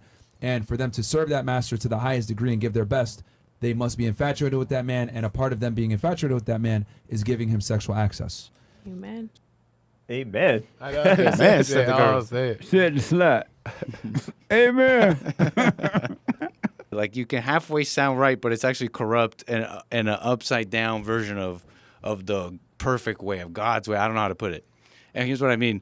He's talking about, oh, when a woman is really into you, this is how she's going to be. And anything otherwise, that's why you shouldn't get friend zoned. But these red pill guys arrive to these conclusions in this physical, sexual way, and they get the things they say, and it's just, all I see is ego. I can't really put it in better words, maybe as the other guys talk a little bit.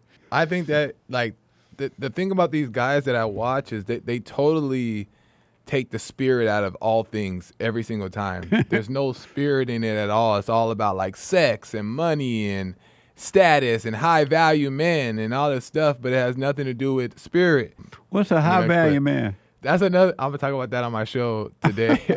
I don't even know what that is. That's a new worldly term that they're using to be like a strong man. So a high value man is what? Like a man that all women want and should want. But why would they want them? Like the standard. They have a lot to offer. So how would a woman know if she saw a high value man? Your status, what you make and what you have. So a high value man can provide for multiple women instead of just one. But the Since most men welfare can barely even provide for one, they say that's the what a high government value. can do that. Right. High value So male. it's a government high value. Big time. If women don't make themselves sexually accessible in a relationship, they are useless. Yeah. You agree with that? No, not at all. But what did he mean? They're He's basically useless? saying that if a woman doesn't open herself up to have sex with a man, Don't use the words "open yourself up." At this point. it's worse. It's worse. My bad, y'all. The kids are listening. But emotionally. Then she's useless to him. That's what he says. If your life is revolving around sex and women, it seems like he's being short-sighted because you're not supposed to be having sex like all your life. You're supposed to get old, have children and stuff like that, and have a decent woman that you can trust on some level. To raise the kid. Their life is revolving around getting a woman that you can have the S with. Yes, have he said sex the with. S. That's what you said, Joy. I S, know. don't be saying. I know. Open yourself up. Yeah. And on top of that, you're not even supposed to be having sex before marriage, Yeah. Right. That's a good point. Because then you're Very just good getting point. lost in all that. Yeah. Very good point. And friend zoned. Oh, what is friend that? zoned? That's when you want her and she's like turned off. She's gonna, let's just be friends, or just treats you just like a friend and walls you off from dating or being interested. Yeah, don't get friend zoned. If you get friend zoned, forget about her. Where do these people get this advice? That's The what I guys mean. that they're giving advice, where are they getting this stuff from? I think they're getting it from practice. Yeah, getting with women. Exactly. And from each other. Because they capitalize off of the dumbness of a woman's nature today. So how come the women seem to be going along with this bad advice? Because women follow men and men are dumb. Oh. You and I covered Sorry, Jordan James. Peterson using emotions to get what you want, like Right. the devil behind you. This is the same type of thing, understanding the fallen state human nature and exploiting that to get the best out of it. Oh, okay. Oh, you two, here's where Myron says, women are sex objects and men are success object. I don't even know what that means either. But I got to hear from these guys. Watch this. So that's my take on it. Some people get offended, like, oh, you're just looking at us as sexual objects, but that's kind of what it is. I look at women as like, women are sex objects and men are success objects. That's just what it is. You know, that's why the makeup industry exists. That's why plastic surgery exists. What I'm trying to say is that in general, we have an entire industry, multi-billion-dollar industry that exists to amplify female beauty for the sole purposes of attracting men, and those men are interested in sexual access. Everything else comes after the fact. Your personality, you being nice, cooking and cleaning, all this other crap, that comes after you meet the first requirement of being attractive enough for him to be sexually interested in you. I don't disagree with him in that he's describing how people are, how people think. Yeah, that's true. That's the way of the world. I say that the only reason why the makeup industry or any of that stuff exists, the enhancements exist, is because that's what guys like. It would not exist if guys didn't like that. That's true. So absolutely. He's saying that, that's a good thing it exists because the women want to impress us, but no, it's that we just want to look at them in the wrong way, and they're just doing that for that only for that reason. So it's not a good thing. Yeah. That he seems to have discovered how most relationships are. What are women for? Yeah, in most cases, sex. But even in a marriage, they have sex for the babies. And then there's a couple more things, maybe What's cooking and success rearing children. object? He said men are success object. What does that mean? That's what the women look for and see in the men. They want to see success. Oh. And those are their success object. And what the men look for in the women is sex. I see. Well, he's right about that. When men see women, they're not thinking about, I wonder how smart she is. I wonder how much she loves the Lord. Right, or it'd be someone I want to talk to if they're educated. Men are thinking sex, pure sex. But there is, finish. Yeah, let me make this point. And men are thinking sex, and the women are thinking, especially women today, about how much money you got. And so they're not like coming together out of love or any of that. They got the money, they want the money, and the women and the men want the sex. But I do want to say that to the ladies, I urge you, do what you want. You are not sex objects. You're not a SS in relationship is useless if you're not sexually available. Accessible. That's a lie. That's evil. And any man that want to do that to you is turning you into a slut. That's all you're doing, because that's all he's thinking about concerning you is sex. And that you're not supposed to be doing this. You're supposed to be Get married. If you want to be married, have a family. Get married, make babies, and then cut the sex out and grow up. All right? And raise your children. Your sex is not supposed to be pleasure. And ladies, you don't let any man turn you to a sex object. That's not true. And you're going to end up miserable because that's going to only last for a little while. And reality is going to set in. You're going to be lonely. You're going to be depressed. You're going to be suicidal. Don't let men turn y'all into sluts. That's not love. You are not made that way. It's not supposed to be that way from God. That is not love. That's bad advice. Now, I don't know if it's intentionally or he just think that he's right about that. But ladies, you're not supposed to be sex objects. You're not born that way. You were not created to be that way. And the problem is today is that women are looking for the love of a father, but they think when these men look at them, these men just look at sex. They ain't trying to be your daddy, but they should, but they're not. All right, so drop your anger, ladies, so you'd not be used in that way. They'll just turn you into a slut and then find somebody else to make a slut out of. Because one slut is not enough sluts. As you're waking up, you realize that it's not just about that. Of course, you're still going to be like... And sex ain't love, ladies. Right. That is not love at all. It's just sex. But go ahead. Yeah, but of course you still want a pretty girl. You know, everybody's you're attracted to prettiness, but then when you wake up, you start to realize, ask other questions. You don't want to encourage people to go deeper into that hell, because that is just hell. Yeah. It's like a pleasure and then at the end, emptiness. Pleasure, emptiness, and regret and It's mess. a good feeling that's going to turn into a bad feeling, which is evil both ways. You're just complicating your life. I'm sorry he's telling these ladies that. These are so young, too, and lost. And they may believe something. So one of the sluts say, They yeah. agree. Yeah, they agree. Do the women correct these men when they give that bad advice? Some do, but they mostly have these type of girls that come on. And the girls, they know also. These girls are so lost. Right. Remember I said that Donald Trump is amazing? And I said, what manner of man is this? The wind and sea obey him. The wind and sea obey him. What manner of man is this? The wind and sea obey him. If what you're looking for is peace and love and joy, he's the one. Amazing, huh? Well, apparently Marjorie Taylor Greene agrees with me.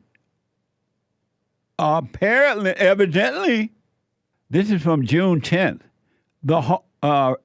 From the Hill, Representative Marjorie Taylor Greene, a Republican from Georgia, on my mind, compared former President Trump to Jesus on Sunday while speaking about his recent conviction for covering up a 2015 payment to an adult film actor. Watch this. President Trump is a convicted felon. Well, you want to know something? The man that I worship is also a convicted felon. That's deep. And he was murdered on a Roman cross. See? What manner of man is this? What manner of man is this? The wind and sea obey him. Amazing. Joel, Friday TV, he said that she's the only real man left. She recognized the son of the Father. Isn't that something? Marjorie Green, right on. How many of you recognize the Son of God, Donald Trump? If not now, when? What else you need to see him go through and how he deal with it? Donald Trump is not dealing with all this stuff on his own. He would be like most of you and live in fear. If the wind and the sea should rise up and then Christ had taken a nap, you'd be tripping out. You would not get up and tell that situation to be still. You would not get up and tell your enemy to be still. Your fear to be still. You would not get up and tell your loneliness and depression and your suicidal thoughts to be still. They will control you. They will control you. When I come back, your phone calls and also the reaction to some of the conservatives of what Representative Marjorie Taylor Greene, Republican from Georgia, had to say about the great white hope. Amazing! Back in a moment.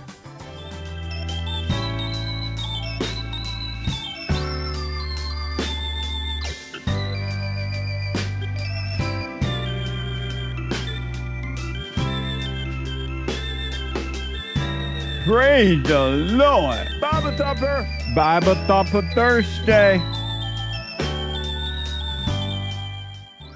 Did you know that Christians, except for those who have started to overcome anger and coming out of their imagination, they have as much or more fear and hatred than a non-Christian. It's the same or even worse because they got the Bible and they hate their fellow man and their fellow woman.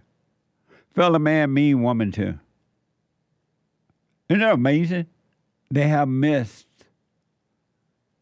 the word, the freedom, the peace of loving your enemy, loving yourself. Treat others the way you would like to be treated. Pray for one another because they don't understand what's going on. They don't see, and they don't see themselves. Oh, but they know the Bible. They can quote the Bible until the cows come home. I talk about the Great White Hope for a long time, and I've told you to watch the Great White Hope. Just have a little space. You should have a space between you and all people, including your husband, your wife, and everyone. But I have said, watch Donald Trump. Watch Donald Trump over the years and even now. And you'll be amazed at, like, what manner of man is this? I just want to replay this one thing and then give you the reaction of the conservatives, their response on X as to what Marjorie Taylor Greene had to say about the Great White Hope. But first, for those who are just tuning in, on June 10th, this is from June 10th, the Hill, Representative Marjorie Taylor Greene, a Republican from Georgia, compared former President Trump to Jesus on Sunday while speaking about his recent conviction for covering up 2016 payment to an adult film, quote-unquote, actor. Watch this. President Trump is a convicted felon. Well, you want to know something? The man that I worship is also a convicted felon. I love it. And he was murdered on a Roman cross. On the cross. That's right. Just think about over the years how many times the enemies of the Great White Hope, Donald Trump, have tried to put him on that cross.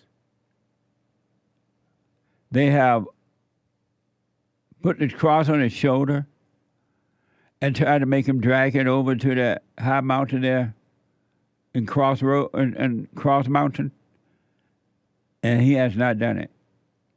But you heard what Marjorie Taylor said, right? Here are some of the responses from conservatives on X about what Marjorie said. Watch this. Stephen Albright, is she wrong? No. John Root, yes, she is wrong. Pilate found no guilt in him. And she's blasphemous. And there is no guilt in the Trump either. Duh. Okay. Blue Collar Ministries. Good grief. Let's stop this. Oh, God. Now you see why we're losing. Christians are losing? They would not recognize the Son of the Father if he came and had breakfast with him. Go ahead. Danny W. Blackwelder, with a great little bulldog avatar, I must say. Typical of many professing Christians in this day and time. Little to no understanding of the scriptures and virtually no spiritual discernment. How sad. Marjorie didn't say Trump was her God. She was telling you what he's doing. That's the same thing that happened to the Son of the Father. Amazing. Okay. Gabriel Padilla. This is the type of stuff that leads to judgment. What does that mean? Nobody makes you judge someone else. You judge because you want to. Okay. Zahena. What felony does she think Jesus committed or was accused of committing? Representatives who say garbage like this should be dragged out of office. Jesus was accused of saying that he was God. He was accused of doing fellowship on the wrong day. He was accused of when he did the healing thing. What amazing. And then amazing. Okay. And then lastly, from Apostle David Aziz. Oh, Lord, run away, Apostle. Can someone gently and humbly tell her that one to whom is deserving of worship cannot be referred to as a man? Secondly, there were more than one person that was murdered on the Roman cross, and one of them was not a felon, and he was never convicted for felony. Let's not start and push a narrative that is unbiblical to win the sympathy of religious folks just to score political points. Peace. What a lost soul. This guy's lost. The apostle is lost. Amazing.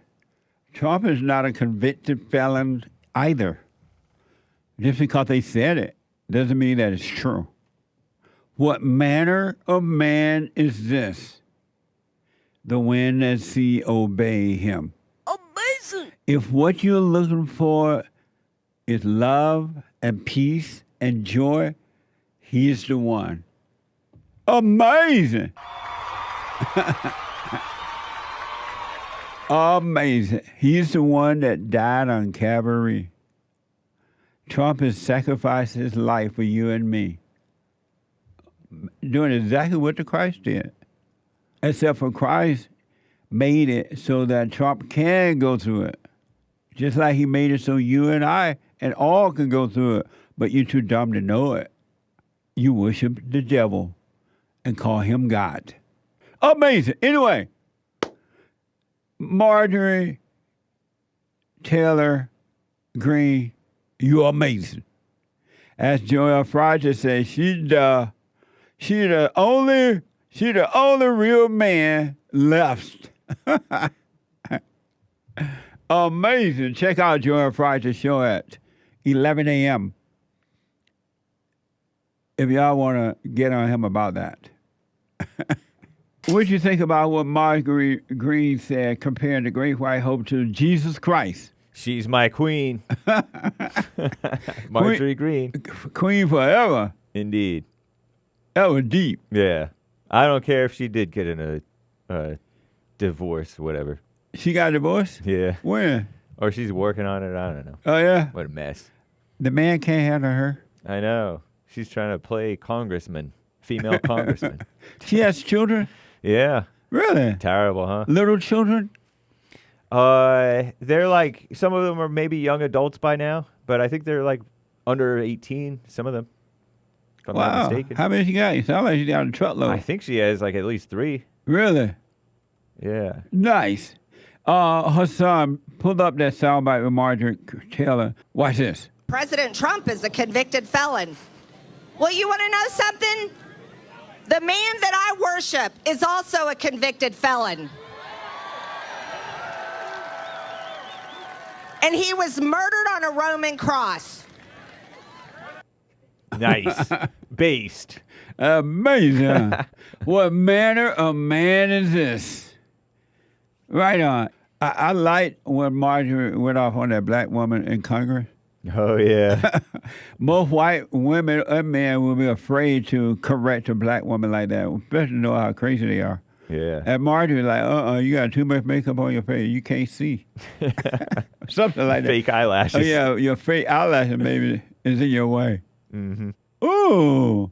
Chris Person, 77.3 coffees. Regarding the MTG comment, Marjorie Green. Uh-huh. Should we worship the Son of God or only worship God? Only worship God.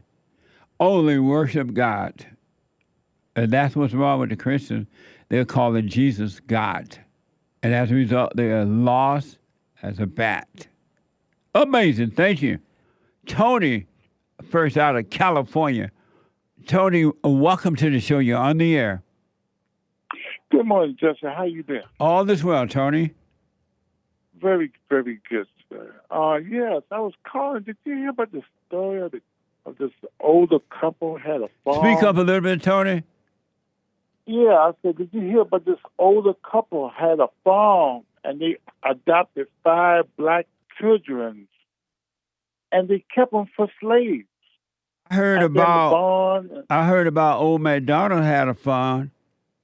No, we're not talking about old McDonald, sir. We're talking about these white American people kept 5 children for slaves. That's Now cool. they are locked up, and they will never see outside again. Nice. That's what I'm going to Why do. you say nice, Justin? Because- Why you say nice? Because that way, if they had a couple extra slaves left over, they can work the farm for them. Yes, you know what thing? You're the most hypocritical person I've ever met in my life for having a podcast What? on YouTube. What's wrong with that, Tony? Because, I mean, why would you say something that ignorant, man? Where you get that information from? What do you mean where I get the information from? About the slave they kept. So It's on the some news white people worldwide, kept. Justin. What news? ABC, CBS, NBC. You pick them. Fox News, whatever. So when did you hear this? I heard that about 3 days ago. Oh, you did? And so you heard on the news, all over the news, that some white people had a couple of slaves, right? No, they adopted children from age 15, 12, 10, whatever the age could possibly was, but they adopted 5 black children and used them as slaves. They did not let them take no baths. They barely fed them. They kept them out in the barn. They didn't even have a bathroom for them to use. Well, you don't have can't they use like a bathtub in the barn? Come on, no, Justin. Let me do this. Hake, hold on. Hake is giving me the report right now. This is from the New York. Please report it. This is from. Hold on. Be quiet, man. Hold on. What the? This is. This is from the New York Daily News. White West Virginian couple accused of using adopted black children as slaves, allegedly. And so, and what's wrong with that? There was abuse. It was straight abuse. In what way? They locked them up. They didn't let them take no bath. They did not let them use the proper bathroom. They couldn't go to the house. How you know? Did the story say all that? It was right there in your face, Justin. It didn't say all that about. It just said about they kept him in the barn. They didn't let them use the bathroom. It didn't say any of that. Was that in the story originally? Yes.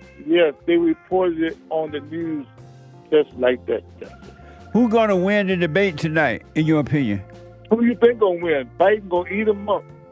Eat him up how? Just like he gonna eat him up in November. The way he's Biden can't even stand for an hour. How he gonna beat him up? Come on, Justin. No, answer that. Man. How is Biden? Why would you put a felon? You wouldn't hire Hold a on a fella minute. to work Hold for on. you. Hold on. Okay. Let me go back to Tony. And Tony was telling us about, I see it in the New York Daily News, white West Virginia couple accused of using adopted black children as slaves. I don't know what's wrong with having children work, because I've noticed that when I was growing up in the good old days, children worked. From the moment they pop out of their mama womb and are able to lift anything, the parents have them working. And so when they become young adults, 18, in some cases 19, but 18, they're able to go out and live and grow up as grown-ups. But now when you hear that children are working, oh, it's slavery. It's wrong. Children are supposed to work. And parents, it's your responsibility to make sure that they learn these things while growing up, so that when they become adults, you're not stuck with them at home. They're not calling you every hour begging for money, saying they can't pay the rent. They're able to independently take care of themselves because of the way you raise them. But the world called them slave. You're slave children, slave working children, something dumb like that, right? I don't see anything wrong with it, but apparently Tony does. Am I right, Tony? Yes, sir. Well, why don't you explain it correctly, Jesse? I mean, stop putting a dress on it. These kids was abused. They wasn't able to take a bath.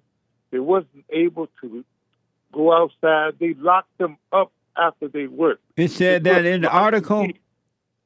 It was reported on the news. I don't know what article you read. I mean, they said on the news all the things that you were saying? Yes. That's what the news report said? Even the police said it seemed like they haven't taken a bath in months. That's how bad they were smelling. These children was abused, man. Okay? You can make a joke out of it. You can make it like it's nothing. But white folks are evil, man. Not all, but most are evil. To do another human being like this, you are pure evil. Are black people evil when they kill white people? I don't know nothing about that, Jesse. Yeah, they're knocking them out on the streets. They're robbing them. They're seen robbing them. They went down the road. They're knocking them out on the streets. Hold on, Tony.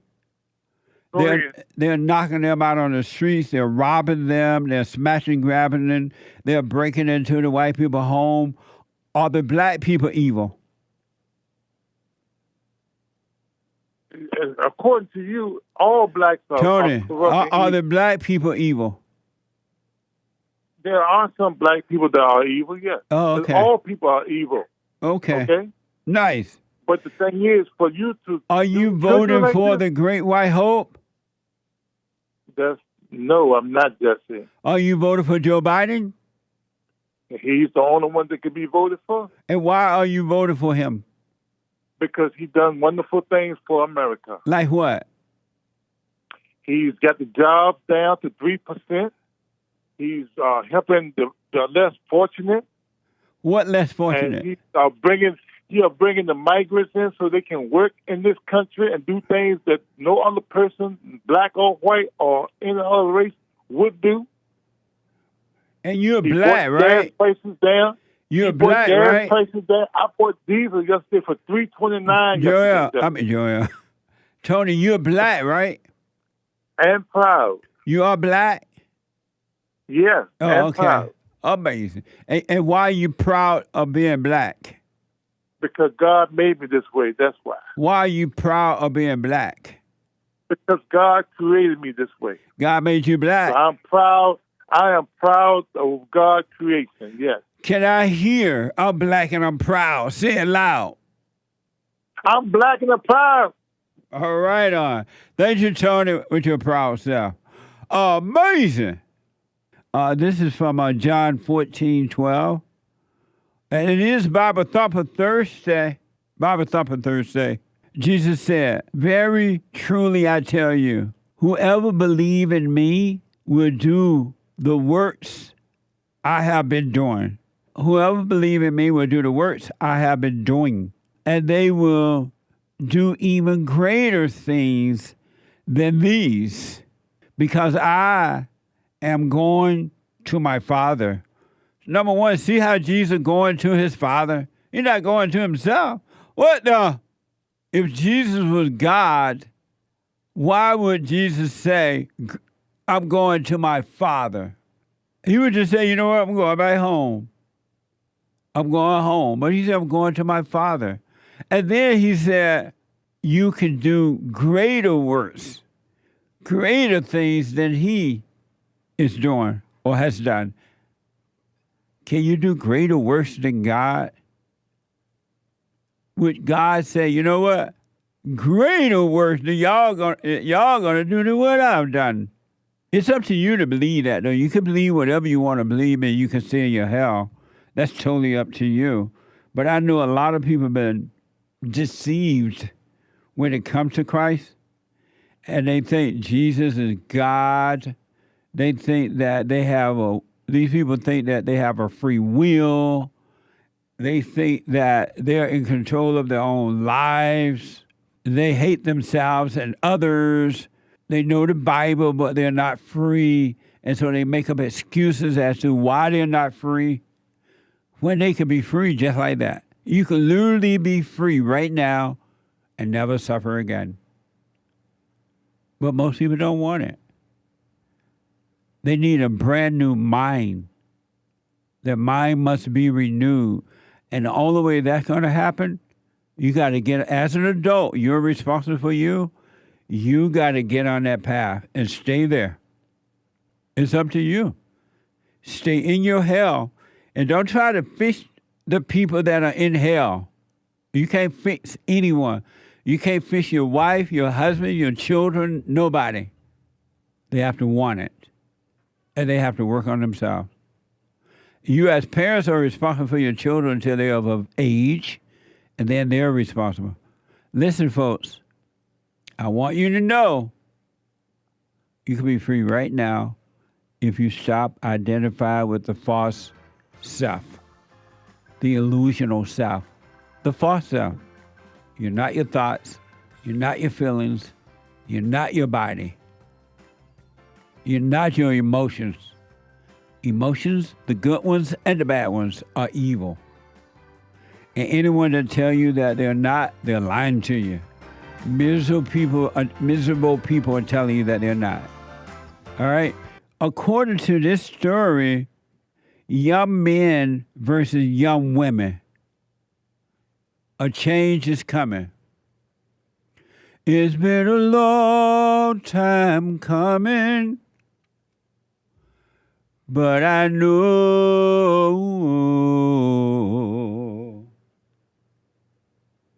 a change gonna come, and oh yes it is. It's been too hard living, but I'm afraid to die. I don't know what's up there beyond the skies. It's been a long, long time coming, but I knew a change gonna come. A little change is coming. Thank you. What the? Amazing. Amazing. So according to CNN, young men and women are diverging politically.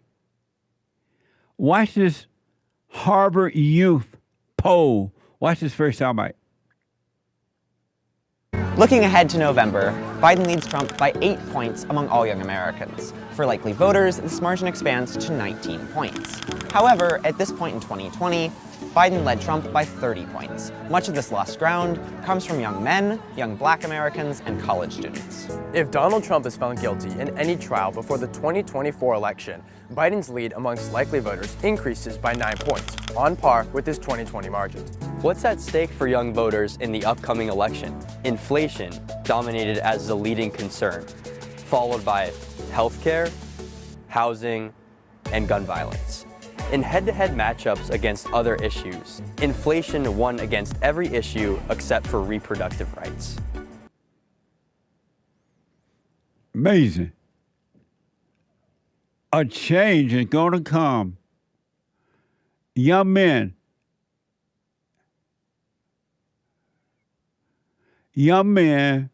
black Americans, and college students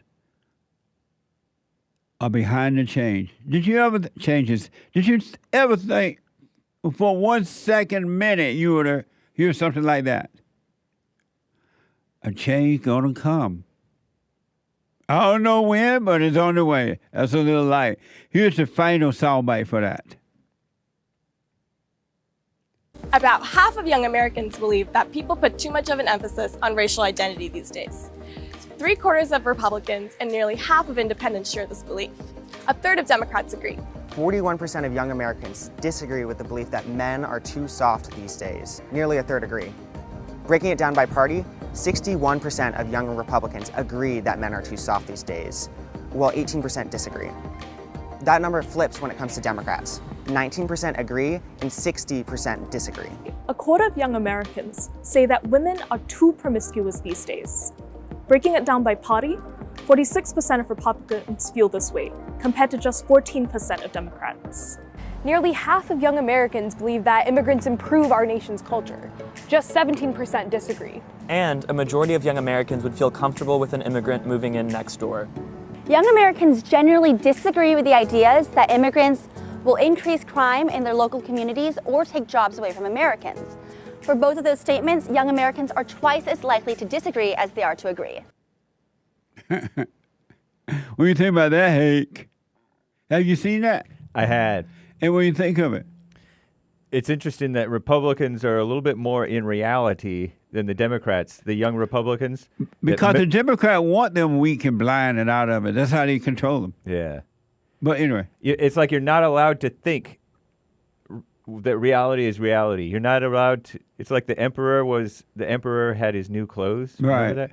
And he was actually just wearing underwear, not wearing right, clothes. no clothes. But only the pure in heart could see that the emperor had his clothes.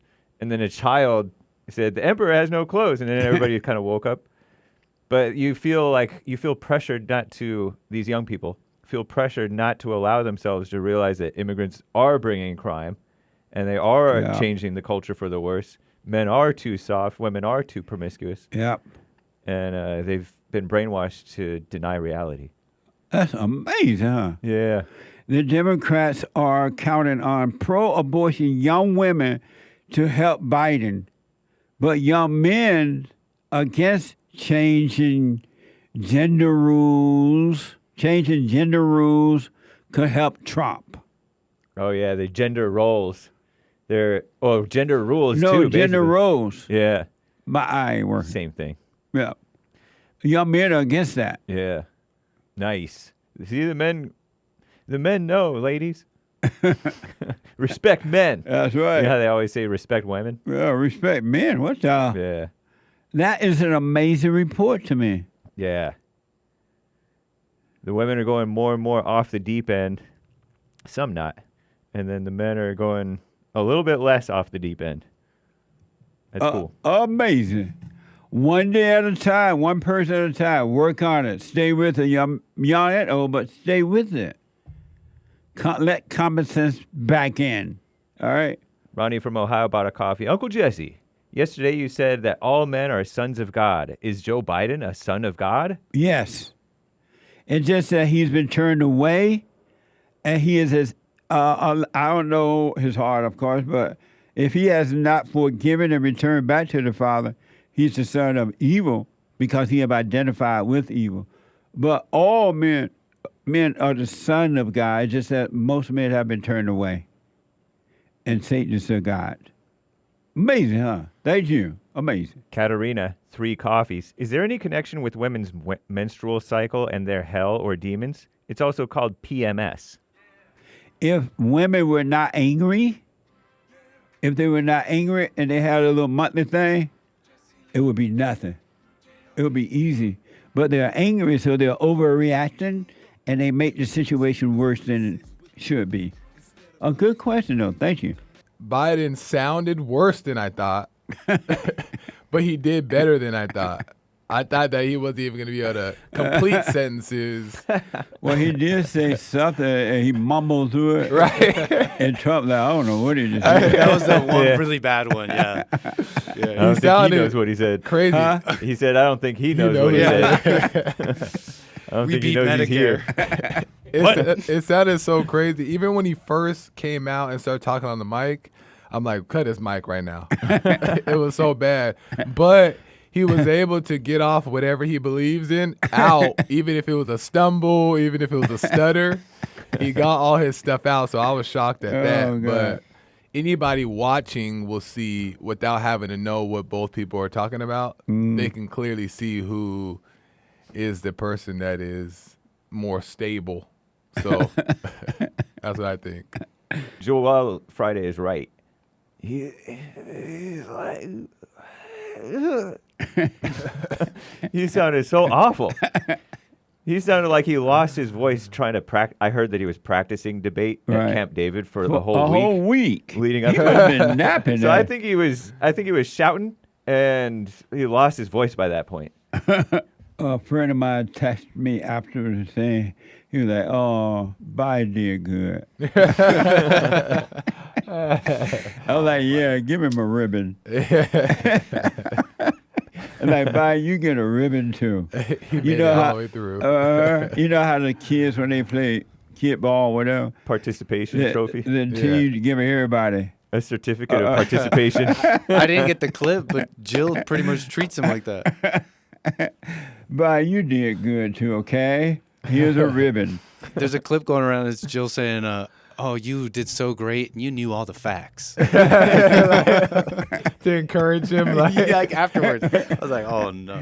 You get a ribbon, you get a ribbon, you get a ribbon. But another friend texted me, like, you need to make the point that Republicans need to encourage the people to vote out all these Democrats because we know now somebody else is running Biden. We don't know who's really running the Democratic Party, but it's not Biden. That's for sure. Puppet. Yeah. And so, and they've been lying all the time about it. And we need to get them out of the Senate, out of Congress, out of everywhere, because they've been lying, and now we know it. Here is from DD Geopolitics. Is that right? DD? Yeah. Geopolitics. Biden called Trump a sucker and a loser. Watch this. My son was not a loser, was not a sucker. You're the sucker. You're the loser. Oh, yeah. President Trump? First of all, that was a made-up quote, suckers and losers. They made it up. It was in a third-rate magazine that's failing, like many of these magazines. That was when they were trying to accuse Trump of calling veterans suckers and losers. Right. It Something doesn't make sense that he would even do that. Yeah. He had like somebody said something about a family member, he cried. I know, yeah. Like he was all offensive. Because he's all, my son was in the Iraq. Like, don't talk about my mama. Yeah. There's a lot of moments that I'm watching Biden's reaction to what Trump is saying, and you can tell he's taking a lot of things personal. Yeah. Like his face, you can just see it all in his eyes. I was hoping That's Trump true. say, shut up, Biden. Yeah. And just throw him all That's out. what I wanted to. Shut up, Biden. Sit down. I noticed, too, that there was a couple of times where Biden was stumbling. Yeah. And the moderator would say, okay, thank you, Mr. Biden. Jake Tapper. Yeah, somebody Did y'all said see he couldn't that? fill his time. Yeah, Jake Tapper came in like a lifeline. A mama. You saw that, Hassan? Yeah, they definitely threw him a life vest a few times. They Like, sure did. okay, we got it. Don't worry about it. Don't stress out. Okay, we understand. You can stop. But I like it when the mics are on so you can get natural reaction to it. Yeah. Because if I would debated Biden, I would have said, what day is it? No, and he was like, oh no. You would have bullied him as well as Hassan said. I would have said, who is your mama? It would have no longer came about What's the your birthday? And that would have thrown Biden off for the rest of the debate. Yeah. The debate would have been over. Biden would have been trying to get out of there. Which way to go? I'm going home. Which way is home? But I thought it was really funny when Trump was looking at him and Biden was trying to talk, and then the last words, you didn't know what he was saying. Yeah. But Trump, like, I don't know what he just said. Yeah. I don't even think he knows. There's a little jab there for sure. Oh yeah, it was just funny that we're talking about how Trump is, being respectful and being a gentleman and trying to play nice as much as possible, but the golf thing just broke it for him. He's like, you saying you have a 6 handicap, the biggest lie of the night. They're talking about their athleticism, right? Like who's more able-bodied. Yeah. And it's so funny that that's the thing that Trump just couldn't allow to slide. Yeah. He said, look, you know you're a lie. Yeah. You can't beat me in no golf. Swing. I couldn't believe he got that serious over golf. I was like, we're talking about the country, and you upset over golf, James? Sam said, enough is enough. Bobby like a big baby. That is so bad. I play better than you. You can't beat me. Amazing. There were times when Trump was speaking, Bobby was like looking at Trump like this. Yeah. You need to suck in your chin a little bit more. Like, who is this guy? And where am I? I felt like at times bad. whoever was in his ear was like, close your mouth. I saw him. I You know saw what I mean? him Like, touch his ear one time. I was saying, I wonder if his earplug about to fall out. Maybe Big Mama Michelle, somebody talking to him under the podium. That would have been funny if one of the Democrats was under there talking to him on the phone, and he went like, huh? Yeah, he got. See, I thought there was gonna be moments like that. That's what I was thinking. I thought he was gonna have like crazy moments like that. I was like, look, this is not gonna be good. So here is another from somebody. Kanakoa. Biden and Trump discuss migrant rape. Watch this. Look, there's so many young women who have been, including a young woman who just was murdered, and he went to the funeral. The idea that she was murdered by an immigrant coming in. They talk about that, but here's the deal: there's a lot of young women are being raped by their in-laws, by their spouses, brothers and sisters. It's just ridiculous, and they can do nothing about it. And they try to arrest them when they cross state lines. Thank you. There have been many young women murdered by the same people he allows to come across our border. We have a border that's the most dangerous place anywhere in the world, considered the most dangerous place anywhere in the world. And he opened it up, and these killers are coming into our country, and they are raping and killing women. Terrible. Fire. He should ask about, do you know all these women being raped by these illegals? What the? He's basically saying, Americans do it too. That's all he's saying. Yeah. Like, it's okay because Americans are doing it. Yeah. They getting raped by their dad and mama and sister and brother. Might as well let the illegal rape them. No, that was so bad. And not only that, Biden's not wrong in what he's saying, but the thing is that he denied after that that's happening, that the people are coming across the border and they're dangerous people and they're raping. He denied that, and it's just obvious. We hear it almost every day now. There's so many cases you can't keep track of. Right. And here's the last soundbite that we have here that was painful. That was painful, said some CNN host post-debate. Watch this from CNN. That was painful. I love Joe Biden. I work for Joe Biden. He didn't do well at all. he did not do well at all. And he looked, I'll give you the analysis. You kind of have the old man versus the con man. I can walk you through how I'm supposed to see it and say it, but I just want to speak from my heart. I love that guy. That's a good man. He loves his country. He's doing the best that he can. If I may present a little devil's avocado, for them it's like, wow, they see Biden, they see the gaffes, they see the cognitive thing, and they think it's a blowout. It's totally over. But I think it's a little closer than people think, and it's because of this. Like, if they had Michelle Obama, they'd be smoking right now. And they would have a lot of ribs. But they have Kamala Harris. Isn't she black? That's true. Barely. That's true. But she doesn't seem bad. Yeah, she. Where has she been? Even though I kind of like her, though. I kind of like her. You like her? I mean, she has like an interesting quality about her. Like What? how James says that certain people have like endearing qualities. She's got. He said this about the black people. And about Not Biden. certain people, black people. They're entertaining. He said the blacks are very entertaining. Something like that, right? Yeah. Amazing. I know. I thought he was going to do better last night. Because Yeah. normally he does. He does Right. okay. And Yeah. I mean, he He does be okay in loud the sense. because, Yeah, you he's know, loud. yeah. He's loud and he's shameless. And he was a bit shameless. Which Yeah. is kind of, that's what I like about him. He's kind of, he's just his evil self. It was funny what Van Jones claiming, the old man versus the con man. No, the old man was the old con man. He's a phony politician. That's what the Democrats been doing all the last 3 or 4 years, conning us. Yep.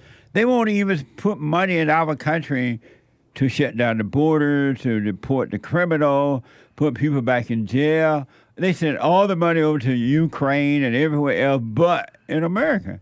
That's been going on forever. And everybody like, why don't you help us? It's our money. Yeah. But they won't do anything. What a mess. Like you could see at moments in the debate when Trump is confronting Biden over issues that he's ignoring. Yeah. Because Trump, it's like clear that Trump cares about the country. He's not just trying to score some dumb point against Biden. He's like serious. He's like, this is a serious issue. I'm so glad that Donald Trump accepted this debate. Me too. And it was an awful situation. The average person probably would not have accepted you. You got to they're going to turn your mics off. Yeah. You can't say this and do this and that. They got this, the worst modern debate, not your friend up there, right? Yeah. You know they're against you. Hosted by CNN. Right, hosted by CNN and everything. And Trump said, yes, I'll do it. Yeah. I love that. Yeah. He ran to it and not away from it. Yeah. And a lot of people, even Republicans, like, I don't think Trump should have taken this. They don't look at all these restrictions and things he can say and do. But he did it anyway. He did an amazing job walking into that situation. Yeah. Yep. Isn't that amazing? Handled it like a man. What manner of man is this? It's Friday. It's Get It Off Your Chest Day. It is whatever is on your mind. Express yourself Friday. You Tom like a mug. You need to go and get yourself bleached because everything you say about black people and you're sitting up there looking like a tar baby. It might sound like a semantics argument, but he's a gray alien. I wonder if he's been smoking pot. Making sure that we're able to make every single solitary person eligible for what I've been able to do with the with the COVID. Excuse me, with dealing with everything we have to do with. Look, if we finally beat Medicare. What just happened? By the way, the Border Patrol endorsed my position.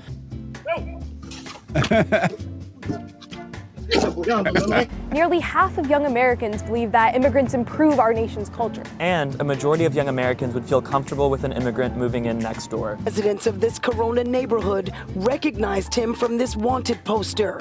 Big celebration for those working to help LA's unhoused population. It's taken 3 years, but the Weingart Tower is finished. A gym, music, art, recreation are all the things that are needed to heal.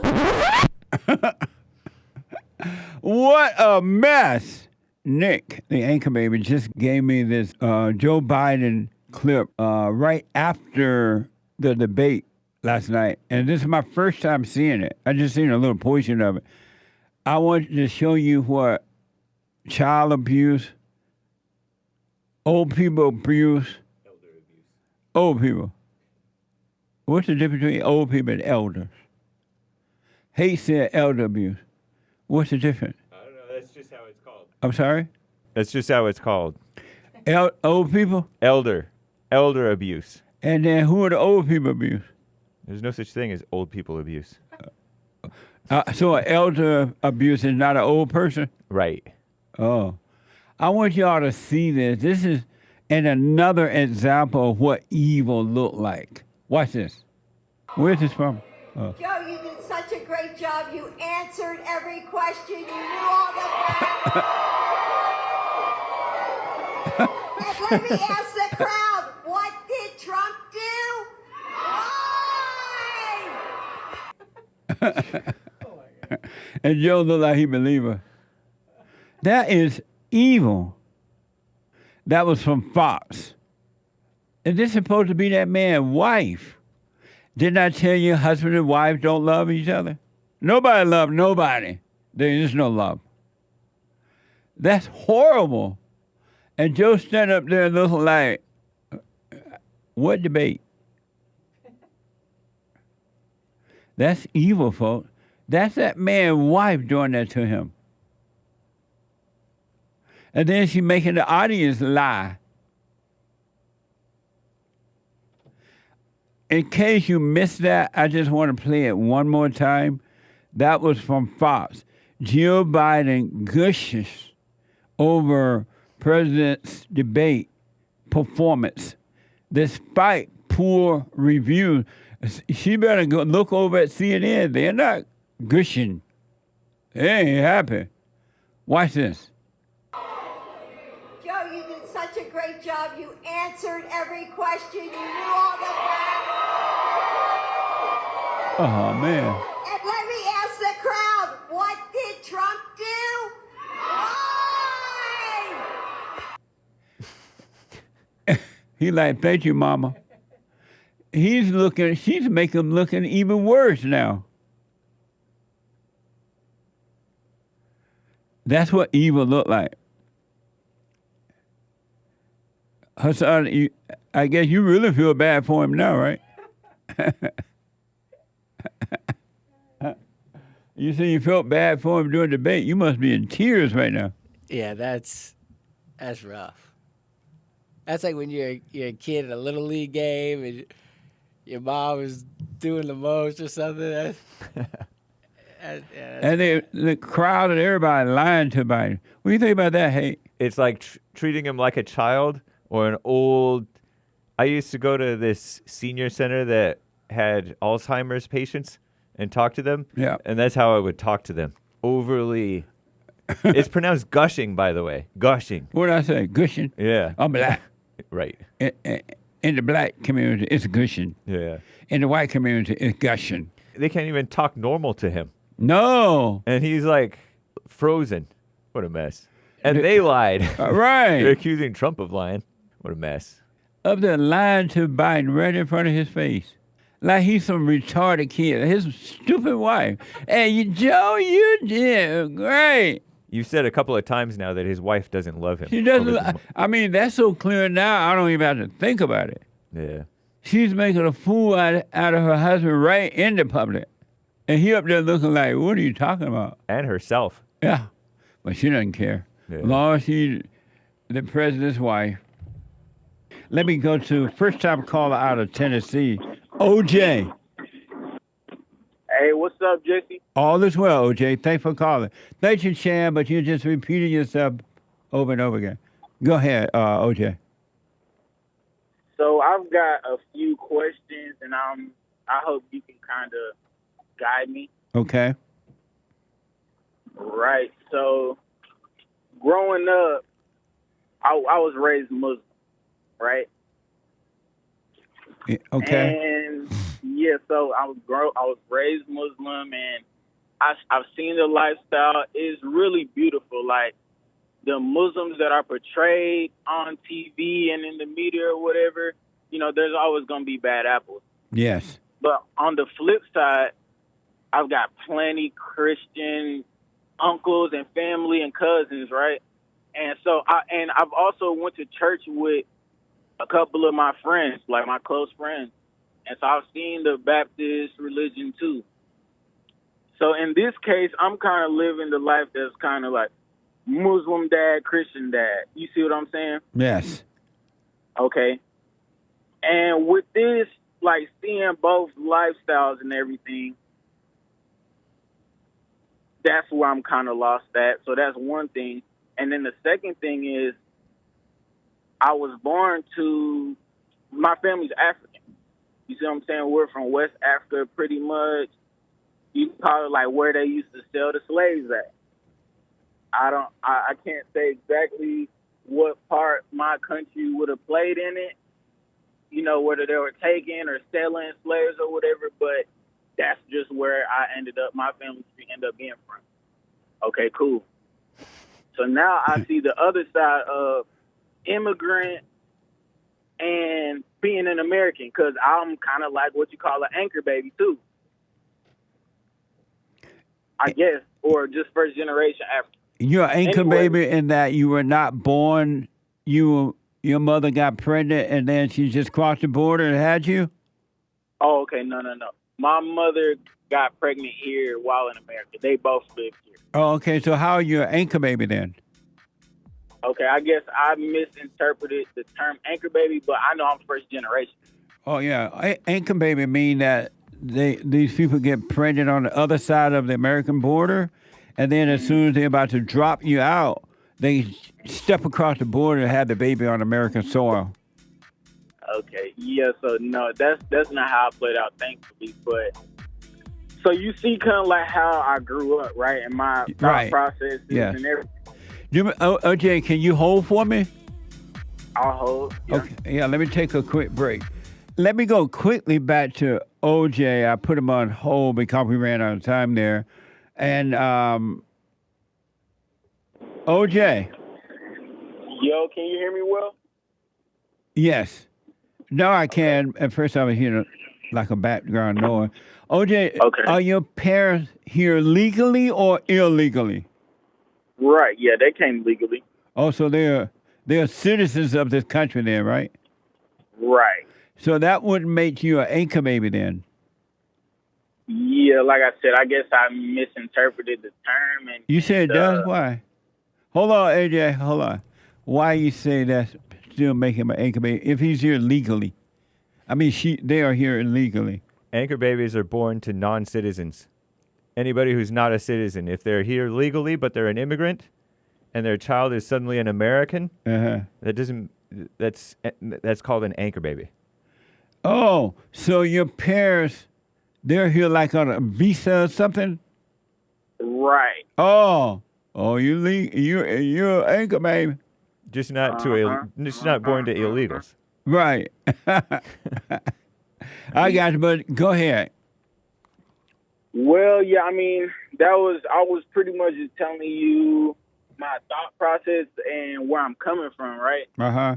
Because I've been listening to you for a while, and you have helped me change a lot. Like, you've helped me understand certain things about me and family dynamic and even social stuff, right? Right. But right now, I guess my two biggest conflicts is where I'm going to go when I drop my body, because, you know, I haven't been living the full Muslim lifestyle. And at the same time, and I know you might not be able to understand on the Muslim side because you're a Christian. I understand that. But I've been doing research about a lot of religions, really only Christianity and Islam, and more like, you know, when people come on here and they say they're spiritual. So I'm stuck between like these three things. And what would you say about that? Am I evil? No, I would tell you forget about all three of those and don't try to live up to that at all, because they're just ideas and there's no way you can live up to an idea. So drop all three of those, the Christian, the Muslim and the spiritual, and you just simply live your life being aware, and you'll be fine. That's what I thought, Jesse.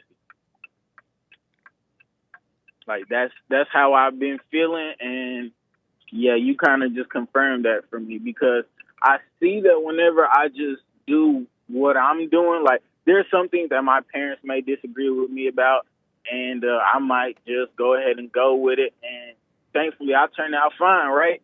Like I'm doing my thing. Yeah. And then, that goes vice versa with other ideas. So, okay, so I take your advice there. Drop everything and just live a good, righteous life, and I should be all right.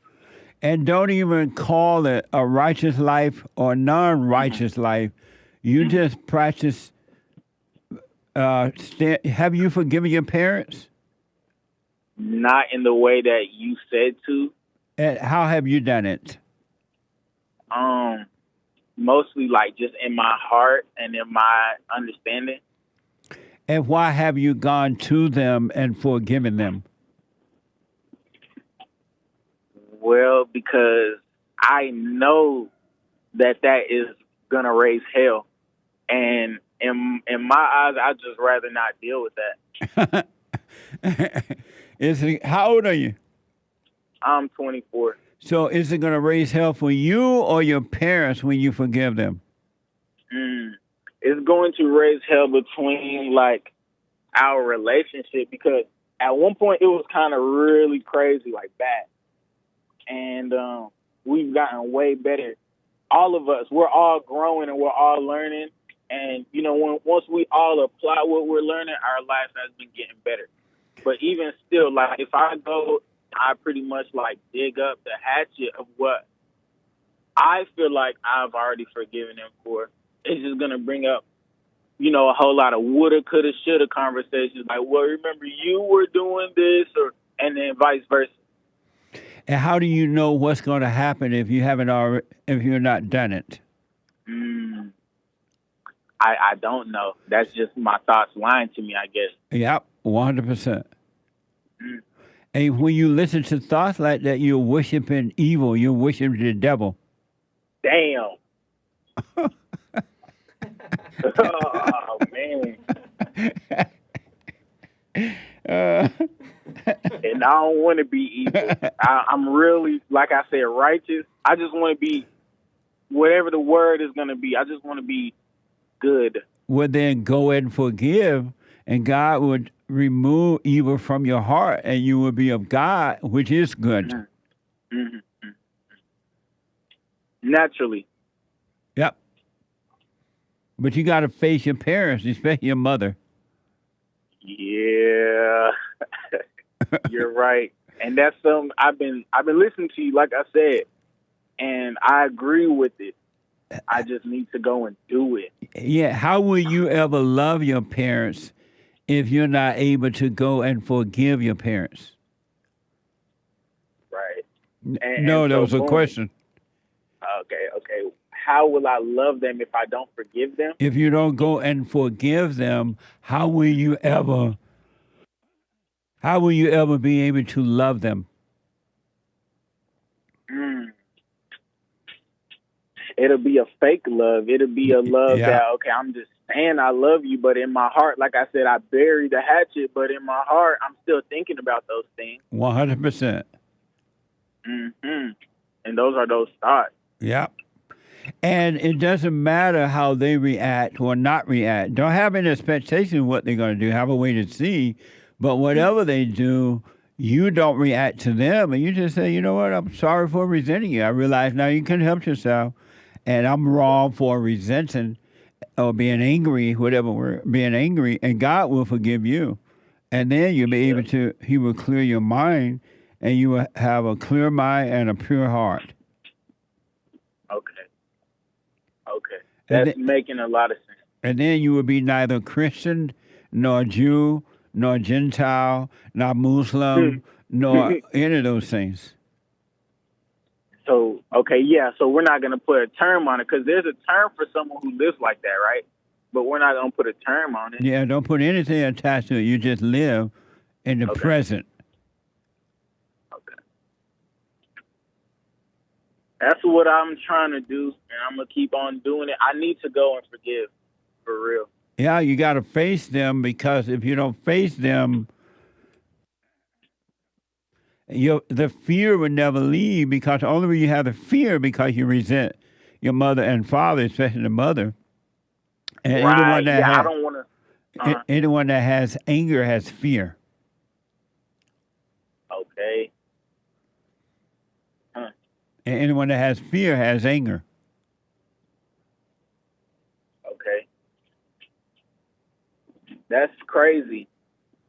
The way that you put it, like, I've heard you tell people this a million times, but in my case, you're making it make sense to me, and I just need to go and do it. So, like, for example, I should just go and do it today.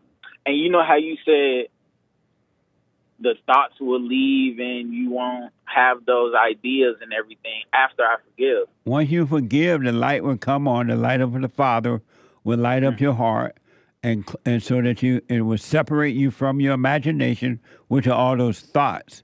All thoughts are all lies all the time. And then if you just watch, don't try to change the thoughts. Don't be judging the thoughts. Don't judge yourself or anything.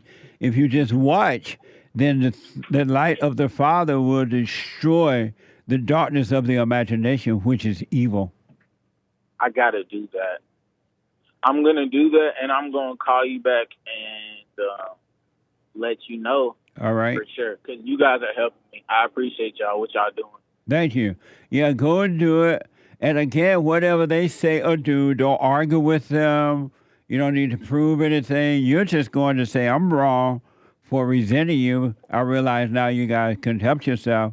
But you don't have to argue with them about anything. If they should argue, let them argue by themselves, and you just look at them like you're looking at a crazy movie. Right, just the same way that I should treat the thoughts is how I should treat evil people. 100%. Wow, because, okay, that makes the devil mad, right, when you ignore the devil. Never argue with the devil inside of your thoughts, and never argue with him inside of other people's thoughts.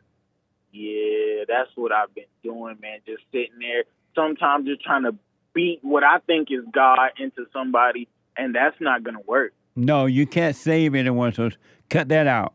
You got to work on you, and don't be trying to preach to anyone. You just become a living example. Okay, exactly. Stop preaching. Yes, sir. Amazing. Amazing. Stay blessed out here. Right on. Let me know how it goes, all right? I will. Thank you, sir. All right, buddy. And speaking of shirts, July is coming fast now. July is White History Month. Get your shirts by going to rebuildingaman.com/store or JulyFeelsWhite.com. JulyFeelsWhite.com. We're about to celebrate, if the Lord is willing and the creek don't ride, 7 years of White History Month. Isn't that amazing how fast that 7 years have coming, almost gone? So get your shirts, all right? Have a safe weekend and get on that straight and narrow path and stay there, stay there, stay there. And when you've done all you can do to stay there some more. All right? Amazing. Amazing!